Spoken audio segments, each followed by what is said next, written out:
ይህንን ክህነት ከየት ነው ያመጣው ብለን ልንጠይቃቸው ይገባል። የሐዋርያቱ ቅብብሎሽ እኛ ጋ ነው፣ ክህነቱ ስልጣኑ በጥሩ ምናምን ነገር ከዛ ነው ምናምን ነገር ብለው ይላሉ አይደል? ማን የሰጣችሁ? በእውነት ሐዋርያቱ እንደዚህ አይነት የስልጣን ቅብብሎሽ ነበራቸው ወይ? እንዲህ አይነት የክህነት አገልግሎት ነበራቸው ወይ? እነዚህ በኩሉ ጉማጅ መስቀል ኪሱ ይዞ እየሄደ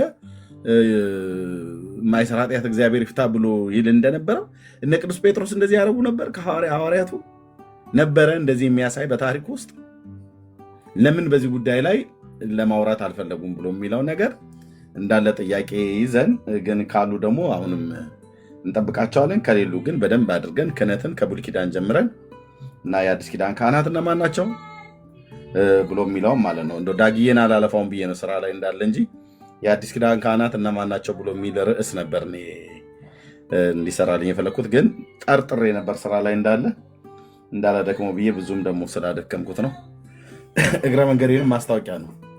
ከቻለ የአዲስ ኪዳን ካህናት እነማን ናቸው ብሎ የሚል እንደዚህ ቆንጆ አድርጎ ቢጽፍልኝ ደስ ይለኛል ማለት ነው። እና ተባረኩ። እሺ ገብረ ኢየሱስ የኢየሱስ ስራ እንኳን ደህና መጣ።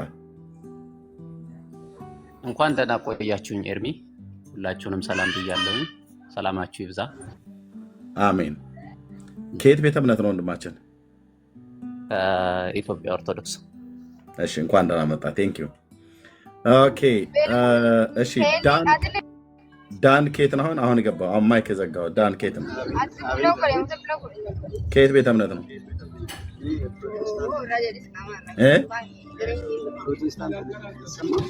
ኦኬ አንደኛ ያለበት ቦታ ጥሩ አይደለም። ደግመህ እንዳትልክ ገስት ደጋግሜ አውርጄህ ነበር። ደግመህ እንዳትልክ። ቴንክ ዩ። እሺ ወይኩም ፍቃድ እንኳን ደህና መጣ። እንዴት አለ ኤርሚ? ደህና ነኝ ጌታ ይባርክ። ንገራቸው ከየት ቤተ እምነት እንደሆንክ። ኦኬ እኔ ታድሶ ነኝ። ኦኬ ያ እሺ ቴንክ ዩ። እንኳን ደህና መጣ። ኦኬ ስለዚህ መልካም ውይይት ይኖረናል በዚህ ጉዳይ ላይ። የአዲስ ኪዳን ካህናት እነማን ናቸው ብሎ በሚል ርዕሱን እንቀይረዋለን። ዳግዬ የስራ ቦታ ላይ ነው ያለው። ከቻለ ዳግዬ እንደዛ ያደርገዋል። ርዕሱን በእንደዛ አይነት እናደርገዋለን። ምክንያቱም በዚህ ርዕስ ላይ ደጋግመን እንዳልኳችሁ ለተለያዩ ጊዜያቶች ገብቼበታለሁ። አንድም የኦርቶዶክስ ካህን አንድም የኦርቶዶክስ ዲያቆን ገብቶ አይ ይሄማ መጽሐፍ ቅዱሳዊ ነው፣ የኛ ክህነት፣ የኛ ጵጵስና ሹመት፣ የኛ የምንኩስና ሹመት፣ የኛ የክህነት ሹመት፣ የኛ የድቁና ሹመት መጽሐፍ ቅዱሳዊ ነው፣ ያንን ክህነትንም ደግሞ ለመቀበል የምንማራቸው ትምህርቶች ሁሉ በቀድሞ በአባቶቻችን በሐዋርያት ዘመን የነበሩ ናቸው ብለው በታሪክም በመጽሐፍ ቅዱስም መረጃ ይሰጡናል ብለን ነበር። እንግዲህ አልሰጡንም። ምናልባት ገብረ ኢየሱስ መጥተዋል። ወንድማችን ከኦርቶዶክስ ነው። ለእሱ ዕድል ልስጠውና ቴንክ ዩ ዳግሻይ ተባረክልኝ። በቃ የአዲስ ኪዳን ካህናት እነማን ናቸው ብሎ በሚል ቆንጆ ያርገ ስራው በዚህ ጉዳይ ላይ እንነጋገርበታለን ማለት ነው። እሺ ገብረ ኢየሱስ ወንድማችን እንኳን ደህና መጣህ። ለአንተ ዕድል ልስጥ። ኦርቶዶክሳውያን ክህነታችሁ መጽሐፍ ቅዱሳዊ ነውን ብሎ የሚል ጥያቄ ከዚህ በፊት አሁን እንደተናገርኩት አቅርቤ ነበርና ምን ትለናለህ? እንደ መጽሐፍ ቅዱስ ከታሪክ ማኳያ ከቤተክርስቲያን የተማርከውን ከመጽሐፍ ቅዱስ የተማርከውን በተነግረን በጣም ደስ ይለናል። ቴንክ ዩ። እሺ ኤርሚዬ አንዴ ቆይ ከይቅርታ ጋር ወንድሜ ካናን አለ። ሰላም ይበልና ከዛ ትቀጥላለህ። ቴንክ ዩ። ካኑ ሰላም በል። ሰላም ኤርሚዬ፣ ዳጊ፣ ቤካ፣ ወይኩን፣ ገብረ ኢየሱስ ሁላችሁን ሰላም ብያለሁ። ኤርሚዬ በጣም ጥሩ ርዕስ ይዘህ ገብተሃል። ይሄ በጣም በደንብ መነካት ያለበት በጣም ወሳኝ ርዕስ፣ ሁሉንም ነገር የያዘ ይሄ ርዕስ ነው። በቃ የኦርቶዶክስን ቴዎሎጂውን በሙሉ የያዘ ርዕስ ነው። ነገራችን ላይ ፍትሐትም ቢሆን እዚህ ጋር ነው የሚጠቃለል። ቁርባንም ቢሆን እነሱ ናቸው የሚፈትቱት ነው የሚባል። ጥምቀቱንም ሁሉም ነገር የሚያደርገው እነሱ ስለሆኑ ሁሉን ነገር የያዘ ርዕስ ስለሆነ በጣም ጥሩ ርዕስ ነው ይዘህ የገባው። ይህንን ዲፌንድ ማድረግ እንችላለን የምትሉ ኦርቶዶክሶች ካላችሁ ገብታችሁ ብታደርጉ ጥሩ ነው። ተባረክ። ቴንክ ዩ ብራዘር፣ ጸጋ ይብዛል። እንኳን ደህና መጣ። መልካም ጊዜ ይኖረናል። እዚህ ያላችሁ ወገኖች ደግመን የምንጠይቃችሁ ቀጥታ ወደ ገብረ ኢየሱስ ነው የምንሄደው። ታብና ኮፒንግ ሼሩ ይፍጠን። ቴንኪው ገብረ ኢየሱስ ሶሪ መቀጠል እችላለሁ። እሺ ኤርሚ እድሉን ስለሰጠኝ አመሰግናለሁ። እኔ አሁን ላወራው የምፈልገው ነገር ምንድን ነው?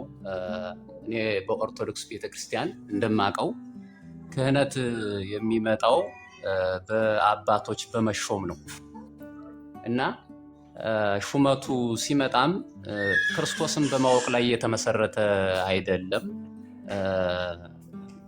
የተለያዩ መጽሐፍትን ቅዱሳት መጽሐፍትን በማወቅም የተመሰረተ አይደለም። ይልቅ የቤተ ክርስቲያኒቱን ዜማ በመማር የሚመጣ የክህነት ሹመት ነው ያለው።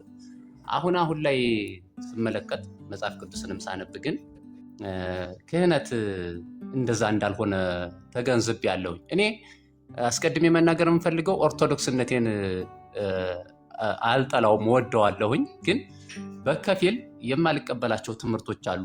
ይሄም በእኔ ላይ ትችትን አምጥቶብኛል እና በኦርቶዶክስ ክህነት አሁን ስመረምር ስመለከት የደረስኩበት እንደ መጽሐፍ ቅዱስ አይደለም። መጽሐፍ ቅዱስ የሚናገረው መንግስትም ለአባቱና ለአምላኩ ካህናት ላደረገ ነው ምናምን የሚል አለ ራእይ ዮሐንስ። አሁን መጽሐፍ እጄ ላይ ስለሌለ ነው፣ ትደግፉ ትችላላችሁ። ክህነት የሚገኘው በእምነት ይልቁንም ያመኑ ሰዎች ካህናት እንደሆኑ መጽሐፍ ቅዱስ ይናገራል። ልታግዙ ትችላላችሁ፣ መጽሐፉን በማውጣት የምናየው ይሆናል። በኦርቶዶክስ ግን እንደዛ አይደለም። ምንም ያልተማረ ይልቁንም የኔ እሳቤ ያልተጠመቀ ሁሉ ያላመነ ብቻ ሳይሆን ያልተጠመቀ፣ ምክንያቱም እኔ በ40 ቀን የሚደረገው ጥምቀት ነው ብዬ ስለማላምን ማለት ነው። ያልተጠመቀ ሁሉ ካህን ዲያቆን ሆኖ እነሱ የሚናገሩት ሁሉ እግዚአብሔር እንደተናገረ ተደርጎ ይወሰዳል። እኔ ይህን አልቀበልም። እንግዲህ ከታች የምታዳምጡ ሰዎች ይሄ ነው ብላችሁ ስም ልትሰጡ ትችላላችሁ፣ መብታችሁ ነው። እኔም አልቀበለውን አልቀበልም። ነገር ግን በኦርቶዶክስ ክህነት የሚመጣው በአባቶች ሹመት ነው። ምን ታምናለህ፣ ስለ ቅዱስ ቃሉስ ምን ታውቃለህ ተብሎ አይደለም። ክህነት የሚመጣባቸው መንገዶች ይታወቃል። አንደኛ ቄሱ ሊያገለግልበት የሚችለውን የዜማ ትምህርት ያወቀ መሆን አለበት። አለዚያም ዲያቆኑ በዲቁና ሊያገለግል የሚችልባቸውን ዜማዎች ያወቀ መሆን አለበት። ክህነት በዚህ መንገድ ነው የሚመጣ። ይሄ ከመሆኑ የተነሳም ብዙ የስህተት ትምህርቶች በቤተ ክርስቲያኒቱ በካህናቱ በአገልጋዮቹ በኩል እየተሰራጩ ነው ያሉት። እንደ መጽሐፍ ቅዱስ አይደለም ብዬ ነው የምለው። ኤርሚ እሺ፣ ቴንኪው ወንድማችን። ስለዚህ እሺ፣ ሚዩት አድርገው ገብረ ኢየሱስ፣ አንተ ጋር ድምፅ ስላለ። ኦኬ፣ እንግዲህ ልብ በሉ፣ ኦርቶዶክሳዊ ወንድም ነው። መጽሐፍ ቅዱሳዊ የኦርቶዶክስ ክህነት መጽሐፍ ቅዱሳዊ ነው ብዬ ለማመን እቸገራለሁ። ምክንያቱም ኦርቶዶክስ አይደለም፣ ውሸቱ ነው፣ ቀጣፊ ሌባ ነው። ይሄ ኦርቶዶክስ አይደለም። በምን አወቅሽ? ኦርቶዶክስ የምትል መረጃ ታመጣለህ። ኦርቶዶክስ ሳይሆን ቀጣፊ የራሳቸው ድራማ እየሰሩ ያሉ ልጆች ናቸው። ኦኬ፣ ይሄ ቀጣፊ ነው፣ ውሸታ ነው። የኔ ልጆች እንደዚህ የኔ ልጆች ገና ለዚህ አቅመ አዳም አልደረሱም። እንደዚህ የትልቁ ልጄ ገና 11 ዓመቱ ነው። የአንተ ልጆች ናቸው ትላለች እንዴ? ባይታችሁኝ የኔ ልጆች 3 ልጆች አሉኝ። ኦኬ፣ አንደኛው ገና ትልቁ 11 ዓመቱ ነው። ትንሿ ገና 4 ዓመቷ ነው። እንደዚህ ለሙግት ለክርክር የደረሰ የለም። ትንፋሽ ቁርጥ እያለ ገባሽ። ማናት ራሱ እንትን አላልኩም ማለት ኤፌሶን ናት። ኤርሚዬ አንዴ ይቅርታ፣ እኔ ከህፃኑ ድምፅ ጋር ግን ፈቅበል፣ ከህፃኑ ድምፅ ጋር ፈቅበል። ኤፌሶን ናት። ይቅርታ ገና ማን እንደሆነች ራሱ ገና እኔ በኢትዮጵያ ኦርቶዶክስ ቤተክርስቲያን ዲያቆን ሆኜ ሳገለግል የቆየሁኝ ባህር ዳር አካባቢ ያለው ሰው ነኝ። ከብፁዕ አቡነ በርናባስ አሁን በህይወት የሉም። የሆኑ ቀጭን ጳጳስ ነበሩ ቀይ ባህር ዳር ላይ፣ አሁን በህይወት የሉም፣ ቆይተዋል፣ ካረፉ። ከሳቸው የዲቁና ሹመት ወስጄ ቤተክርስቲያን ሳገለግል የቆየሁኝ ሰው ነኝ። ኦርቶዶክስ ነኝ። እኔ ኦርቶዶክስ አይደለም አውቀዋለሁ የምትለው እህት ውሸቷን ነው። አታውቀኝም፣ እኔም አላቃትም። እኔ ኦርቶዶክስ ነኝ። ነገር ግን የስህተት ትምህርት የስህተት ሹመት አለ ብዬ ስናገር እንደሚቃወሙኝ መጀመሪያውኑ አውቀዋለሁኝ። አንተ እውነትን ስትናገር በኦርቶዶክስ ተቃውሞ መነሳቱ አይቀርም። ይሄ ምንም የአደባባይ ሀቅ ነው። በቃ እውነትን ከተናገር ኦርቶዶክስ አይደለህም ተብለህ ነው የምትነገረው። እኔ ደግሞ እውነትን ከመናገር ወደኋላ አልልም። ኦርቶዶክስነቴን እወዳለሁኝ፣ አከብራለሁኝ። ግን እውነት ያልሆነውን ነገር እኔ እውነት ነው ብዬ አልቀበልም። በኦርቶዶክስ ቤተክርስቲያን የክህነት ሹመት ወይም የዲቁና ሹመት እንደ መጽሐፍ ቅዱስ የሆነ አይደለም። አባቶች ሾምን ብለው እንትን ይላሉ። እዛ በኋላ ተሹሜያለሁ ካህን ነኝ ዲያቆን ነኝ ይላል፣ ይቀጥላል እንጂ የእግዚአብሔርን እውነት ያውቃል፣ መጽሐፍ ቅዱስ ያውቃል። አንድን ዲያቆን አምጥተህ አሁን ብትጠይቀው እዚህ ስለ መጽሐፍ ቅዱስ መጽሐፉንም አይቶት የማያውቅ ዲያቆን ሁሉ አለ ቤተክርስቲያን የሚያገለግል እና ይሄንን ነው ብዬ የምለው። ከየት አምጥታ ነው ታዲያ ልጅህ ነው ምናምን ነገር ብላ ያለችው? አልገባኝም። ዝም ብላ ነው። ይሄው ናቸው ኦርቶዶክስ እንዴ። እኔ በስጋ አሁን መቼም ድምፅ ስሰማ ወጣት ነህ።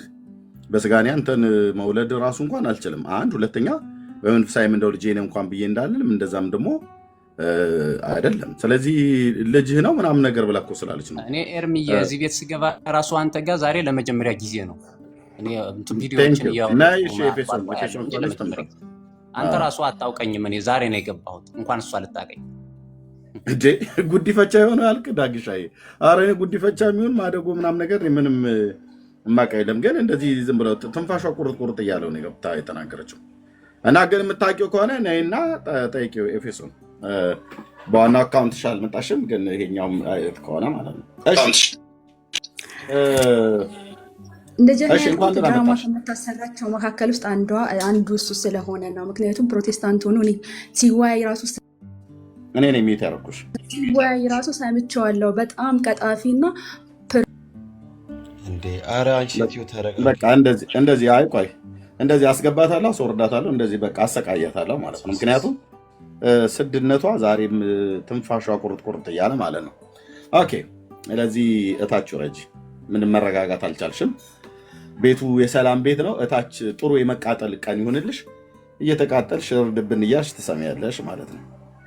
ሁለቴም አስገባሽ ተረጋግተሽ ለማውራት እንኳን እንትን አላልሽም። እንደው ምናልባት ሁለተኛው ላይ እድል የሰጣውሽ የቀድሞ አነጋገርሽን የምታርሚና እንደገና በትክክል ጥያቄ የምጠይቂ ከሆነ ብሎ በሚል ነው። ስለዚህ እታች ታብ ኮፒ ሊንክ ሼር እያልሽ ጥሩ የመንደድ የመቃጠል የመበሳጨት የማረር ቀን ይሁንልሽ እህታችን ኤፌሶን። ስድብሽን እዛው እርስ በርስ ተሰዳደቡ። ኦኬ እሺ ገብረ ኢየሱስ በጣም ነው የምናመሰግነው። ቴንኪው ዲያቆንዬ። እንግዲህ እንደዚህ አይነት ኦርቶዶክሳውያን ካላችሁም ሌሎቻችሁም ካላችሁ በፍቃደኝነት ላይ ማውራት የምትፈልጉ መታችሁ እውቀትን መናገር ነው። ኦኬ እውቀታችሁን መናገር ነው። ርዕሱ ይሄ ነው። የኦርቶዶክሳውያን የቅድሙ የቀየርኩት ላይ ሊያወራ የሚችል ኦርቶዶክሳዊ ስለሌለ ነው። ባይዘው በዚህም ርዕስ ማውራት እንችላለን። ኦኬ በዚህም ርዕስ ማውራት እንችላለን፣ የሚያወራ ሰው ካለ ማለት ነው። ደግሞ በዚህኛው ርዕስ አሁን ቴንኪው ዳግሻዬ ጌታ እግዚአብሔር ባርክ። የአዲስ ኪዳን ካህናት እነማን ናቸው? እነዚህ አሁን ከታች የምታዩዋቸው ናቸው እውነት ካህናት? ክህነታቸው መጽሐፍ ቅዱሳዊ ነው? ኤርሚሻ ይቅርታ፣ እኔ የቅድሙ ርዕስ አሪፍ ነበረ ወንድምነት። ያ በደንብ ቢወራበት በጣም ጥሩ ይመስለኛል። ምናልባት ሊያወሩ የሚችሉ ሰዎች ቢመጡ፣ ምክንያቱም ሐዋርያዊ ቅብብሎሽ እውነተኛ የሆነ የኛ ነው ስለሚሉ፣ በእርግጥም በኢትዮጵያ ኦርቶዶክስ ተዋሕዶ ቤተክርስቲያን ውስጥ ያለው የክህነት አገልግሎት መጽሐፍ ቅዱሳዊ ነው ወይ? እውነት ከሐዋርያት ቅብብሎሽ ጋር ግንኙነት አለው ወይ? እና ቤተክርስቲያኗ ውስጥ ላይ ካህን የሚባለው ሰው ምን ሲያደርግ ነው፣ ምን ሲሆን ነው የሚለውን በደንብ ባይገቡ እንኳ ለአድማጩ በደንብ ቢወራበት በጣም ጥሩ ነው ብዬ አስባለሁኝ ኤርሚሻ። ምክንያቱም በቤተክርስቲያኗ ውስጥ ሰው ካህን የሚሆነው አንድ ሰው እንደሚታወቀው የቆሎ ትምህርት ቤት አለ። እሱን ተምሮ የዲቁና ማዕረግ ይሰጠዋል። ከዛ በኋላ ደግሞ እንግዲህ ካገባ ቅስና የሚባል ካርድ ይሰጠዋል። ከዛ ቄስ ይሆናል። ካላገባ ከመነኮሰም እንደዛው የቅስና ወይም የምልኩስና እንትን ተሰጥቶት ቄስ ይሆናል። በዛ መንገድ አገልግሎቱን በራሱ በጸጋም አይደለም በችሎታ ነው። ሸምድዶ በቤተ ክርስቲያን ውስጥ የተደረሱ ድርሰቶች አሉ። ያው ድርሰቶቹ እንደሚታወቀው ከመጽሐፍ ቅዱስ ጋር የሚጋጩ ብዙ ችግሮች ያሉበት ድርሰት እንደሆነ ይታወቃል። እስካሁን ብዙ አውርታችሁበታል እናንተ እና እነኚህን ትምህርቶች ሸምድዶ በዜማ እና በቃሉ ከያዘ ያ ሰው በቃ ቄስ ነው። ምንም ጸጋ ስጦታ የሚባል የለውም። ቄስ ቅዳሴውን ይቀድሳል። መርጌታም ከሆነ ያቋቋም መምህርም ከሆነ የቅዳሴም ከሆነ በየተማረበት በእውቀቱ ነው እንትን የሚለው እና ከዛ ውጪ በመንፈስ ቅዱስ ምሬትና በመንፈስ ቅዱስ ኃይል ተሞልቶ እግዚአብሔርን ማገልገልና ማምለክ የሚባለው ቤት ውስጥ ላይ በካህናቱ ዘንድ ብዙ የተለመደ አይደለም እና በደንብ ቢወራበት ጥሩ ነው ይላለሁኝ ኤርሚሻ። ሌሎችም በዚህ መንገድ ውስጥ ያለፉ ሰዎችም ተሳትፈውበት ብናወራበት ጥሩ ነው። ኦርቶዶክሳውያን ክህነታችሁ መጽሐፍ ቅዱሳዊ ነው። እኔ ጥሩ ነው። እኔ ተመችቶኛል። ኦልሞስት ትክክል ነው። ኦልሞስት አይ ቲንክ ከ6 ወር ምናምን ነገር በላይ ይመስለኛል ይህንን ርዕስ አድርገንበት። በእነዚህ 6 ወር ውስጥ ግን የተለያዩ ጊዜያቶች ላይ ገብቼበታለሁ። ቄሶቹም ይመጣሉ፣ ታች ሆነው ያያሉ፣ ግን አይገቡም። ዲያቆናቱም ይመጣሉ፣ አይገቡም፣ ገብተው አይናገሩም። ምክንያቱ የምጠረጥረው አለኝ፣ ምክንያቱ ማለት ነው። ግን ክህነታቸው ግን መጽሐፍ ቅዱሳዊ ከሆነ መጥተው ቢነግሩን ጥሩ ነው። ካልሆነ ግን እኛ እዛ ቤት ስላደግን የኦርቶዶክስ ክህነታቸው መጽሐፍ ቅዱሳዊ ሽታ የለውም። ወንድሞች እናቶች፣ እንኳን መጽሐፍ ቅዱሳዊ ሊሆን አይደለም የመጽሐፍ ቅዱስ ጠረን ራሱ እንኳን የለበትም። ይሄ ሰውን ለማናደድ ለማብሸቅ ብዬ የምናገረው ነገር አይደለም። የእውነት ነው ብዬ የምላችሁ አይደለም። የመጽሐፍ ቅዱስ ጠረን የለውም። አንድ ጳጳስ ሆኖ ለመሾም በኢትዮጵያ ኦርቶዶክስ ተዋሕዶ ቤተክርስቲያን ምን መስፈርት ነው ማሟላት ያለበት፣ ምንድነው መማር ያለበት ብሎ የሚለውም በቤተክርስቲያኒቱ ትምህርት ይታወቃል። ይሄ የአደባባይ ሚስጥር ነው። ምንም የተደበቀ ነገር አይደለም እንደሚባለው ማለት ነው። አንድ ካህን፣ አንድ ሊቀ ጳጳስ፣ ፓትርያርክም ሲሾም ይሾምበት አለ፣ ጳጳስም ሲሾም የሚሾምበት አለ፣ ቆሞሳት ሲሾሙ የሚሾሙበት አለ፣ መነኮሳት ሲሾሙ የሚሾሙበት ሹመት አለ። ካህናት የተባሉ ሲሾሙ፣ ዲያቆናት የተባሉ ሲሾሙ ሊያቀርቡት የሚገባ ወይ ደግሞ ሊያሟሉት የሚገባ መስፈርት አለ በቤተክርስቲያኒቱ ማለት ነው። ያ መስፈርት ግን በመጽሐፍ ቅዱሳዊ ሲመዘን ግን የአባቶቼ አምላክ ቅዱስ እግዚአብሔር ምስክር ነው፣ ምንም የመጽሐፍ ቅዱስ ጠረንና ሽታ የለውም። አንዱም ጋር ነው ብዬ የምላችሁ ፓትርያርኩም ተብሎ በሚሾምበት ጋር መጽሐፍ ቅዱሳዊ መረጃን መሰረት ባደረገ አይደለም። ለምሳሌ ጳጳሳት ሲሾሙ ማንም ኤጲስቆጶስነትን ቢሾም ቢመኝ መልካሙን ስራ ይመኛል ይላል መጽሐፍ ቅዱሳችን። ኤጲስቆጶስ ግን እንዲህ ሊሆን ይገባዋል ይላል። ጳጳስ የሆነ ኤጲስቆጶስ የሆነ የክርስቶስን ቤተክርስቲያን ሊመራ ነው፣ ሊመግብ ነው። ስለዚህ አስቀድሞ የአንዲት ሴት ባል የሆነና የራሱ ልጆች በሚገባ የሚያስተዳድር በዚህም የተመሰከረለት ሰው ሊሆን ይገባል ይላል። ለምን? የእግዚአብሔርን መንጋ የሚያስተዳድር ሰው የራሱን ቤተሰብ ማስተዳደር ካልቻለ እንዴት ያን ሊያደርግ ይችላል ይላል መጽሐፍ ቅዱስ። ስለዚህ ጳጳሳት ሚስት ሊኖራቸው ይገባል እንደ መጽሐፍ ቅዱስ። አላገባም ብለው ካሉ ኦኬ፣ እሱኛው ምናልባት እንደ መጽሐፍ ቅዱስ ሊታይላቸው ይችላል። እሱኛውን ፓርትም ደግሞ ስለሚጠበቅ ማለት ነው። ግን አናገባም ብሎ ጳጳስ ነኝ እያሉ በድብቅ የተለያየ ነገር እያደረጉ ከቀሚስ ውስጥ ተደብቆ ያዕቆብ ጨዋታ ቢቀር ጥሩ ነው። ለማንኛውም እኛ እንቀጥልበታለን። ጸጋ ይብዛላችሁ። ሀሳቡ ላይ እንቀጥልበታለን ማለት ነው። ኦኬ እሺ፣ ወንድማችን መልካሙ እንኳን ደህና መጣ። ሰላም ብያለሁ። ሀሳብ ኤርሚያስ፣ ሁላችሁንም ሰላም ብያለሁ። ቤካም ሰላም፣ ሁላችሁንም ሰላም ብያለሁ። እንዴት ናቸው? ደህና ነን፣ እግዚአብሔር ይመስገን፣ በጣም ደህና ነን። እንኳን ደህና መጣህ። እሺ ተባረኩ። ስለዚህ በዚህ ጉዳይ ላይ እውቀት አለኝ ማውቀውን እንደ እግዚአብሔር ቃል ላወራ እችላለሁ ብሎ የሚል ሰው ካለ መምጣት ይችላል። እውቀቱን በጨዋነት ማድረግ ይችላል፣ መናገር ይችላል። ደቂቃ አይገደብበትም። ስለዚህ እንቀጥላለን። ካልሆነስ ሰነፍ ሰው ከመጣ በስንፍናው መጠን ልክ እናወርደዋለን ማለት ነው። ታች ሄዶ ታፕ ኮፒ ሊንክ ሼር ያደርጋል። ግን በእውቀት ሊያወራ የሚችል ሰው ካለ እድሉን እንሰጣለን ለማለት ነው። ቴንክ ዩ። እሺ ናቲ እንኳን ደህና መጣ። ናቲ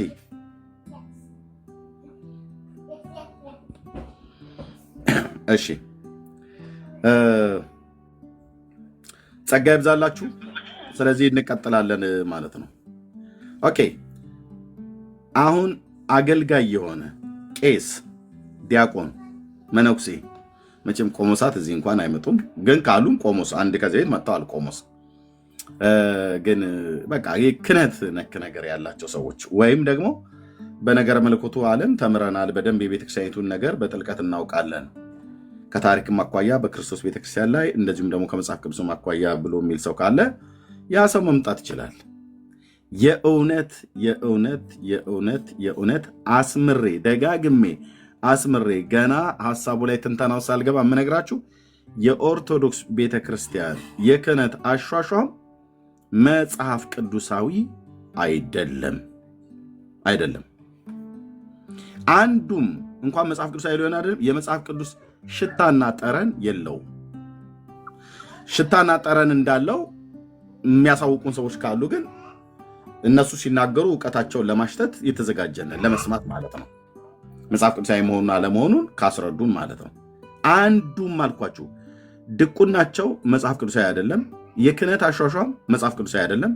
ምንኩስና ጭራሽ እንደውም እውነቱን ልንገራችሁ የምንኩስና ስርዓት የሰይጣን ስርዓት ነው። የእግዚአብሔርን የጽድቅ እውነት የሚቃወም ስርዓት ነው። ተሳቱት ቅዱሳን የተባሉት አስገቡት ተብሎ የተባለው ወደ ምድራችን ማለት ነው። በቀጥታ የክርስቶስን መንገድ የሚቃወም ነው የምንኩስና ስርዓት ማለት ነው። ያመጡትም ሰዎች እዚሁ አለ። መጽሐፈ መነኮሳትም ስሬ ስላለ እናወራበታለን። የጵጵስናም ሹመት ተብሎ የሚባለውም ልክ እንደዚሁ ማለት ነው። ቆሞሳትን ቢሾሙ ጳጳስን ቢሾም መጽሐፍ ቅዱሳዊ መስፈርትን ያሟሉ ናቸው ወይ? በእንደዚህ አይነት አሁን ኦርቶዶክስ እንደምትሾመው ዲያቆናትን እንደምትሾመው ሰላም ሰላም ለዝክረ ስምኪ ሐዋዝ እያልን መልካ መልክን እየተማርን ሰዓታትን ቅዳሴን እየተማርን ዜማዎችን እየተማርን ልከኛ ድቁና እንደተቀበልኑ ሌሎችም ክህነትን እንደተቀበሉት በክርስቶስ አብያተ ክርስቲያናት ታሪክ ውስጥ የትኛው ቸርች ላይ እንደዚህ ይሰጥ ነበር? አሁን ቄሶቹ እንዳልኳችሁ መስቀል ይዘው አባታችን ጸበል እርጩልኝ፣ ቡራኬ ይስጡኝ፣ ይፍቱኝ፣ በረከቶት ትደርብኝ፣ ጸሎቶት ታግዘኝ፣ ቡራኬው ትድረሰኝ ብለው እንደሚሉ ከእጃቸው እንደዚህ አይነት የተመሳቀለ መስቀል እየሳሙ ደግሞ እነሱም በሚናደዱ ሳለ አስሬ ያለው እናም ደግሞ ፈትቻለሁ ብሎ በሚል የትኞቹ ሐዋርያት ነበሩ እንደዚህ ሲያደርጉ የነበሩት ከነ ድርጊቱ ጭምር ማለት ነው። ይህንን እንዲነግሩ እንወዳለን። እንግዳ ስለመጣ አይ ቲንክ እሱን ልጠይቅና ወደሚቀጥለው እንሄዳለን ማለት ነው። ኩስቴ ነው ኩስቴ ነው። እሺ እንኳን ደህና መጣ። ከየት ቤተ እምነት ነው ወንድማችን? ይሄ ከአርባ ምንጭ ነው። ከየት ቤተ እምነት ነው? መካነ ኢየሱስ። እሺ ቴንክ ዩ ወንድማችን ተባረክ። ኦርቶዶክሳውያኑን የጠራ ነው። ቴንክ ዩ። እሺ ቴዲ ከመጣህ ሰላም በል። ከናን አንተ እኮ ነው የወረድከው። አይ ቲንክ ማን ነው አስወርዳው ነው ወይስ እንዴት ነው? ቴዲ የሚችል ከሆነ ሰላም በል፣ ከዛ እንቀጥላለን። እሺ የጌታ ጸጋና ሰላም ይብዛላችሁ ወንድሞች እህቶች፣ ሁላችሁንም በክርስቶስ ኢየሱስ ስም ሰላም ብያለሁ። ጥሩ ርዕስ ነው። ቅድም የነበረውም ያሁኑም ጥሩ ያስወራናል፣ ጥሩ ያነጋግረናል ብዬ አስባለሁ። ግን እንደተባለው ይገባሉ ወይ የሚለው ጥያቄ እንደተጠበቀ ሆኖ ማለት ነው። ጥርጣሬ ያለ አይደል? አዎ፣ ምክንያቱም ይሄ ቻሌንጅ ሊያደርጉት የሚችሉት ርዕስ አይደለም። በዚህ ርዕስ ላይ መረጃ አቅርበው ሀሳብ መሞገት ይችላሉ ብዬ አላስብም። ባህላዊ እንጂ መጽሐፍ ቅዱሳዊ እንዳልሆነ በደንብ ያውቁታል። በጥሩ ቃላት አስቀመጠው። ባህላዊ እንጂ መጽሐፍ ቅዱሳዊ አይደለም።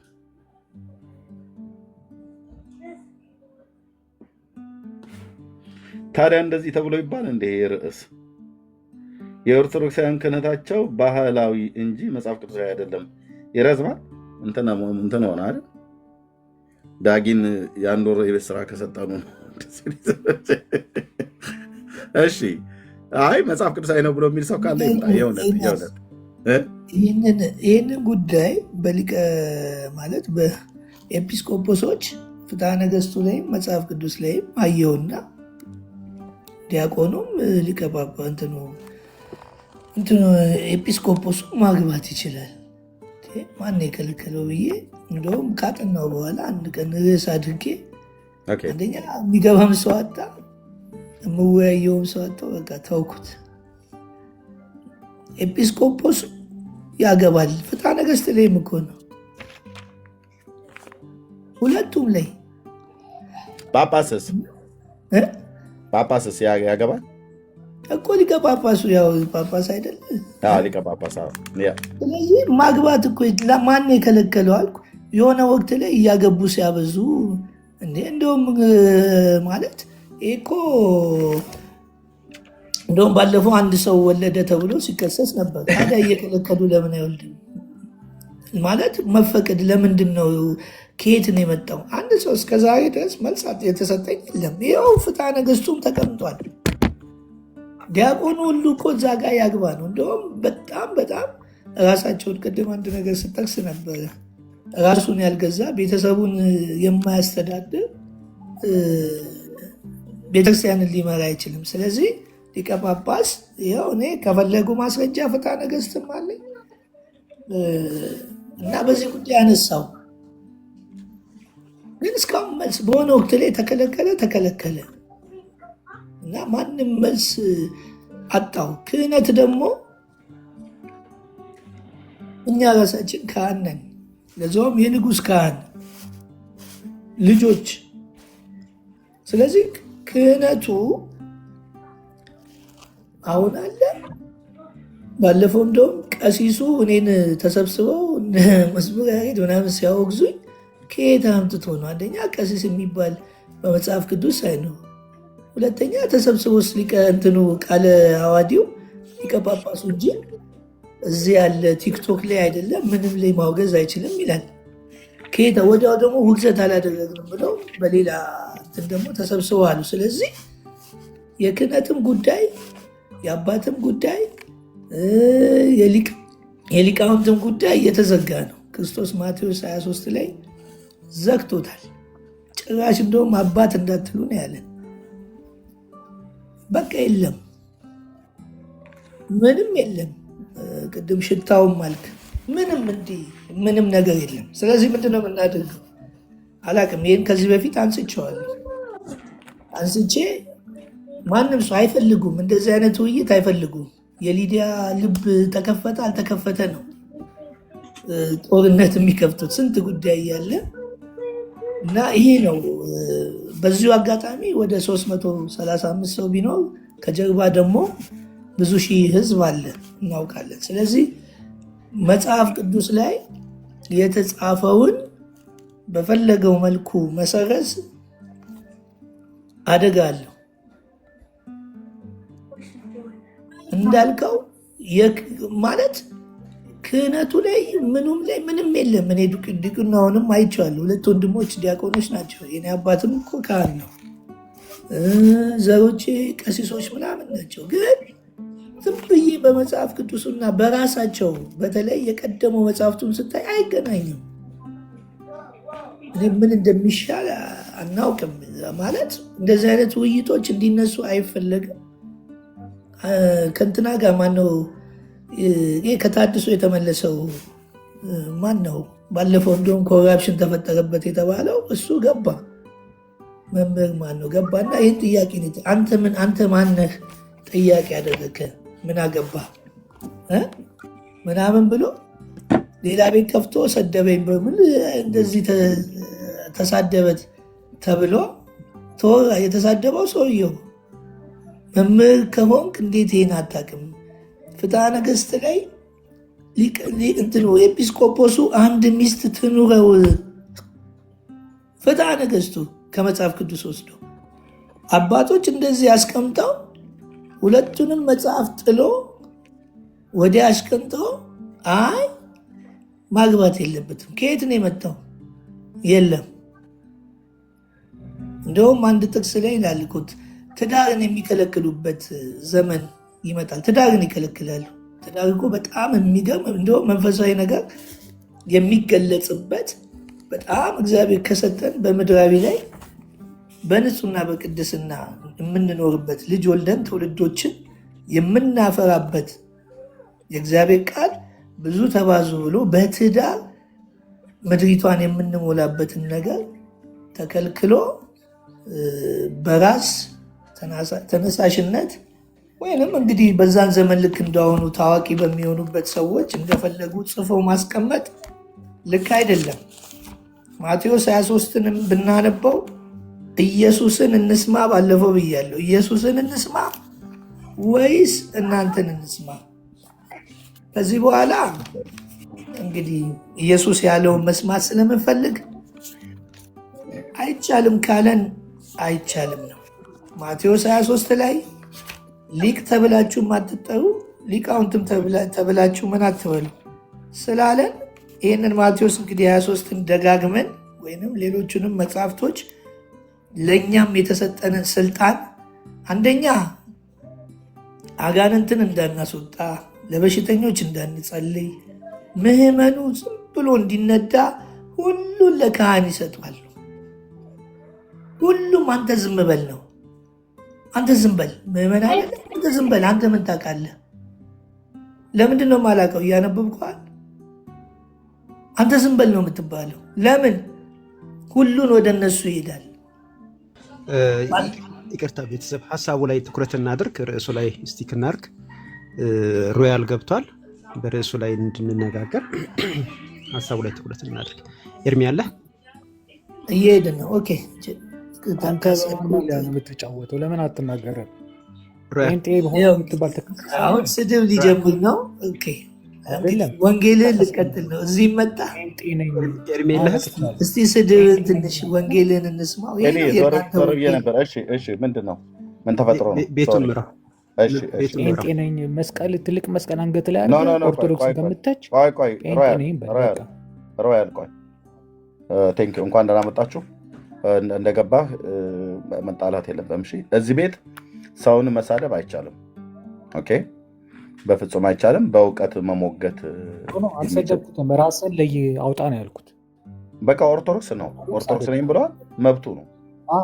መስቀል አድርጎ አይደል እንዲ እኮ መስቀል እና ታዲያ ኦርቶዶክሳውያን መስቀል አያደርጉም እንዲ? በቃ አሁን በእውቀት መስቀልም ያድርግ፣ ታቦትም ተሸክሞ ይምጣ። እኛ ኦርቶዶክስ ብሏል። ኦርቶዶክስ ነው። ርዕሱ ላይ ነው ትኩረት ማለት ነው። እንኳን ደህና መጣችሁ። ርዕሱን ምን ያውቃል እሱ? ቆይ እውቀት የለው ምን የለው። እሺ፣ እሱ እውቀት የለውም። ርዕሱን ከኤርሚያስ ጋር አውራ። እውቀት ካለው ከኤርሚያስ ጋር አውራ። እሱን ተወውና ርዕሱ ላይ አውራ። እንኳን ደህና መጣችሁ እህትየው፣ እንኳን ደህና መጣሽ። እንደዚሁም ወንድምነዳንዬ እንኳን ደህና መጣችሁ። ሮያል ወንድማችንም ከኦርቶዶክስ እንኳን ደህና መጣህ።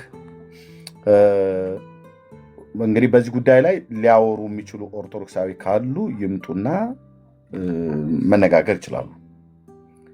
ቅድም እንደተናገርነው ይሄ የእውነት ማለት ነው። ከዚህ በፊትም ደጋግመን ገብተንበታል። የእውነት ግን አስተውሎት ለተመለከተው ራሱ ምእመኑ በመጽሐፍ ቅዱስም ይሁን በራሳቸው በቤተክርስቲያኒቱ መጽሐፍቶች ቢሞግቷቸው እያንዳንዱ ካህን በእርግጥ መጽሐፍቶቻቸው ህዝቡ እንዳይናገር እንዴት እንዳሰሩ ቀጥዬ ካሜራ ስከፍት አሳያችኋለሁ። ካሜራ ስከፍት መጽሐፍቶቻቸው ምን እንደሚሉ ማለት ነው። ፍትሐ ነገሥቱም ይሁን ሌሎቹ አሁን ለምሳሌ መርሃ ጽድቅ ባህለ ሃይማኖትም ይሁን በኢትዮጵያ ኦርቶዶክስ ቤተክርስቲያን እምነትና ስርዓት ብሎ በሚለው ላይም ባለውም ይሁን በሌሎችም በክህነት አቅጣጫ በተጻፉት መጽሐፍቶች ላይ ህዝቡ ምንም እንዳይናገር እንዳይጋገር አድርገው እንዴት አድርገው በ4 ነጥብ ቆልፈውት እንዳደረጉ ይሄ የሆነበት ምክንያት ደግሞ ለምን እንደሆነ በዛ ውስጥም እንዳለፈ እንዳገለገለም ሰው በርቀትም ደግሞ አሁን እንደሚያውቅ ሰው እንዳነበበ ሰው እኔም ወንድሞችም እንነጋገርበታለን። መጽሐፍ ቅዱሳዊ ነው ወይ ብለን እየጠየቅን ነው። ለወንድሜ ለከናን ልስጣውና የሚለው ነገር ካለ ትንሽ ሃይላይት መግቢያ፣ ከዛ ለወንድሞችም እንሰጣለሁኝ። በርዕሱ ላይ የሚያወራ ሰው ካለ ሮያል ወንድማችንም ካወራህ እሰጥሃለሁ ማለት ነው። በርዕሱ ላይ ማለት ነው። እና ጸጋ ይብዛላችሁ። ከኑ ኦርቶዶክስ ወክሎ ግን ይሄ ፈለገ ነው ምናምን የሚባል ያወራ ኦርቶዶክስ አይደለም እሱ። ኦርቶዶክስ ወክሎ ያወራ አሁን አንተ ነህ ኦርቶዶክስን ወክለህ የምታወራ ከሆነ የምታወራው ማለት ነው። እኔ ኦርቶዶክስ ወክዬ አወራ፣ እሱ ግን እንዳያወራ ውክልና ለአንተ ማን ሰጥቶክ ነው? ኦርቶዶክስ ነው ኦርቶዶክስ አይደለም የምትለው ማን ሰጠህ? አንተ ሊቀ ጳጳስ ነህ? ማን የሰጠህ? ማን መብት ሰጥቶ ነው? እንትና ኦርቶዶክስ ነው እንትና አይደለም የምትለው? አንዳንድ ሰው በእውቀት አውራኝ እስኪ። ኤርሚያስ ሁለታችንን አስወራን፣ እንደው ሁለታችንን አውራን። እሺ እኛም በኋላ ስለማታስወሩን እንደ በትንሹ 5 ደቂቃ እስቲ ልስጣችሁ፣ አውሩበት በርዕሱ ላይ ሁለታችሁ ማለት ነው። ዝም በሉን ብዬ ከማፍን አውራው ሮያል ፈለገ ጳውሎስን አውራው። በቃ ያውራ እሱ ይቅደም፣ ምክንያቱም በችግርም በእድሜም ይበልጠኛል። ስለዚህ እሱ ያው ይጀምር። አይ አብራችሁ ኮንቨርሴሽን ነው የምታደርጉት። ምን ዲቤት ፈልገህ ነው ከሱ ጋር? ኦርቶዶክስ አይደለም ስለዚህ ያወራ እኮ አልኩ።